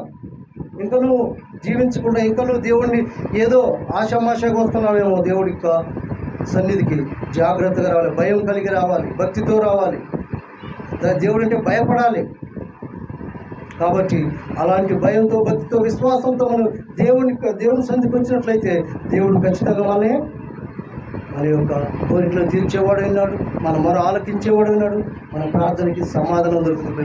అలాంటి గొప్ప దేవుడు మన దేవుడు. ఎక్కడ మనం ఆయన్ని ఎక్కడ మనం అశ్రద్ధగా కానీ భయం లేకుండా కానీ మనం ఉండకూడదు. ఎందుకంటే భయం కలుగుతూ ఉండాలని ఇచ్చాము. ఒక దినం గడుస్తూ ఉందంటే రేపటి దినం తండ్రి నువ్వు నాకు ఇస్తేనే దినదినము అంటారు, దినదినము నువ్వు ఆయుష్ అంటారు. ఈ దినం మనం ఈ స్థితిలో ఉన్నామంటే అది దేవుడిని బట్టి. కాబట్టి దినదినము దేవుడు మనకు ఆయుష్ పొడిస్తున్నాం. ఆ దేవుడిని బట్టి మనం ఎంతో స్తుతించేవారిగా, ఆయన కనపరిచేవారిగా, ఆయన మహిమ తెచ్చేవారిగా ఉండాలని దేవుడిని కోరుకుంటూ నిజంగా దేవుడికి మనం లోపడదాం, మన హృదయాన్ని దేవుడికి ఇద్దాం, సమర్పించుకుందాం. నిజంగా ప్రభు నువ్వు ఇచ్చిన నాకు ఈ యొక్క దినాన్ని బట్టి ఎంతో నిన్ను సంతోషించాలి, గనపరచాలి ప్రభా. అలాంటి కృప నాకు ఇచ్చావు, అలాంటి ధైర్యం నాకు ఇచ్చావు ప్రభా. నీ దగ్గరే నాకు అన్ని. ఎందుకంటే ఆ పరలోక రాజ్యానికి ఎలా, నిత్య జీవానికి ఎలా ఉన్నా నీవే, నిత్యం సంతోషంగా ఆనందంగా ఉండాలన్నా నీవే. నా కుటుంబం సంతోషంగా ఆనందంగా నీ సన్నిధానంలో ఉండేటట్లుగా నాయన అలాంటి కృపను నాకు దయచే ప్రభావ. అలా ఈ లోకాన్ని జయించేవాడికి మమ్మల్ని వాడుకోండి ప్రభు అని చెప్పి మనం ప్రతి ఒక్కరు ఆయన పాదాల కాడ గోజాడుకొని ప్రార్థించేవారికి ఉన్నట్లయితే దేవుడు మనకి ఈ మధ్యాహ్న కలసం లాంటి కృప మనకి ఇవ్వబోతున్నాడు. కాబట్టి మనందరం తనలో ఉంచి ప్రార్థన చేసుకున్నాం. పిల్లరా తనలో ఉంచి కలుగుతున్నట్లయితే ప్రార్థన చేసుకున్నాం. అలాంటి గొప్ప దేవుడు మన దేవుడు. మనందరం హృదయపూర్వకంగా మనసుపూర్వకంగా ఆయన కాడ ప్రార్థిస్తే ఆయన ఏదైనా ఇస్తాడు, నువ్వు అడిగింది ఇస్తున్నాడే. మరి అలాంటి దేవుడు మనకున్నాడు. ఈ యొక్క మధ్యాహ్న కలసంలో మనం ప్రతి ఒక్కళ్ళం ఆయన నిజంగా ప్రభావ ఇవి నాకు దొరికినందుకే నీ కొందరు ప్రభు, నాకు ఎన్నో నా తండ్రి ఇవి దాచి ఉంచావు ప్రభావ. నా తండ్రి నీ యొద్దకు వస్తే క్షమాపణ, కృప, దయ ఇవన్నీ ప్రభావ ఇస్తావు ప్రభు. మనం ప్రతి ఒక్కరం ప్రార్థన చేసుకున్నాం. తల నుంచి కళ్ళు మూసుకున్నట్టు ప్రార్థన చేసుకున్నాం. పరిశుద్ధుడా ఉన్నతుడా నాయన నీ ఘనమైన ఉన్నతమైన నామాన్ని బట్టి వందనాలు ప్రభావ. ఈ మధ్యాహ్న కాల సమయంలో చెప్పబడిన ప్రతి వాక్యాన్ని నా తల్లి ప్రతి ఒక్కళ్ళు ఆలోచించాలా ప్రభావ, తెలుసుకోవాలి ప్రభావ. నిజంగానే చెవులు ఉండి వింటున్నావా ప్రభావ, విని విడిచిపెట్టే వారం ఉండకూడదు ప్రభావ. ప్రతి ఒక్కరికి వినపడుతూ ఉంది నీ వాక్యము. మరి విని విడిచిపెట్టే వారికి ఉన్నావా, నిష్ప్రయోజనం అయిపోద్ది ప్రభావ. నా తండ్రి నాయన వాక్యాన్ని మా హృదయంలో భద్రం చేసుకోవాలి, వాక్యాన్ని మా హృదయంలో నింపుకోవాలి ప్రభావ. ఎందుకు నీ సన్నిధానికి వచ్చామంటే నా తండ్రి నాయన మాకున్న వేదన, బాధ, శ్రమ, కష్టము నా తండ్రి ఎంతో నాయన నా తండ్రి ఎంతో మంది నా తండ్రి ఎన్నో రకాలుగా బలహీనులుగా ఉన్నారు ప్రభావ. నా తండ్రి వాటి నుంచి విడుదల చేయడానికి నీ సన్నిధానికి వచ్చాము ప్రభావ. మొరపెట్టుకుంటున్నాం ప్రభావ ఈ మధ్యాహ్న కాల సమయంలో. అలాంటి కృప మాకు ఇచ్చినందుకే నీ పొందనాలు నా తండ్రి నాయన. భయంకరమైన దినాలు, దుర్దినాలు నా తండ్రి నిజంగా ప్రభావ. నా తండ్రి దుర్దినాల్లో ఉన్నాం ప్రభావ. నా తండ్రి ఆ యొక్క భయంకర దినం నా తండ్రి రాకముందే మేము సిద్ధపాటు కలిగి నా తండ్రి నిరీక్షణ కలిగి నీ వైపు చూస్తూ నీ కొరకై జీవించే కృపను దయచేయండి. నీ పరిశుద్ధాత్మ ద్వారా నింపండి ప్రభావ. నాయన ప్రతి లేఖనాలు నా తండ్రి కూడా తెలియజేస్తున్నావు మాకు ప్రభావ. అలాంటి గొప్ప నా తండ్రి దేవుడు ప్రభావ. నా తండ్రి నాయన మేము ఎలా నా తండ్రి నాయన మేము మా హృదయాలు ఏ విధంగా ఉంటున్నాయి, మేము విధంగా నా తండ్రి నీ వాక్యానికి లోబడే వారికి ఉంటున్నామా, నీ మాట వినే వారికి ఉంటున్నాము, నీకు ఇష్టంగా ఉంటున్నాము ప్రభావ. అలాంటి కృపను నాకు దయచేయండి. మధ్యాహ్న కాల సమయంలో చెప్పబడిన ప్రతి మాటనైనా ఆలోచించి గ్రహించి వాక్యానుసారంగా జీవించే కృపను దయచేయండి ప్రభావ. ఈ ఆత్మ ద్వారా నింపమని అలాగే చేయని ప్రతి ఒక్క బిడ్డని జ్ఞాపకం చేసుకుని అయినా ప్రతి ఒక్కరికి నేను హృదయాలు చూస్తున్న దేవుడు ప్రభావాలు ఎటువంటి నా తండ్రి ఆశతో వచ్చి ఉన్నారో వారి యొక్క ఉన్న బాధ, వేదన, శ్రమ, కష్టము సమస్తం నీకు తెలుసు ప్రభావ. నా తండ్రి ఆ వేదన నుంచి విడుదల దయచేయండి. నీ పరిశుద్ధాత్మ ద్వారా నింపి నా తండ్రి నీ జీవాహారము మేము తింటూ నిత్యము నా తండ్రి ఈ యొక్క నాయన పరలోక రాజ్యం వారసుడికి సహాయం దయచేయమని ఈ మధ్యాహ్న కాల సమయం మాతో ఉంచమని నా ప్రభువు రక్షకుడు యేసుక్రీస్తు వారి నామని ప్రార్థిస్తున్నాం తండ్రి. ఆమేన్.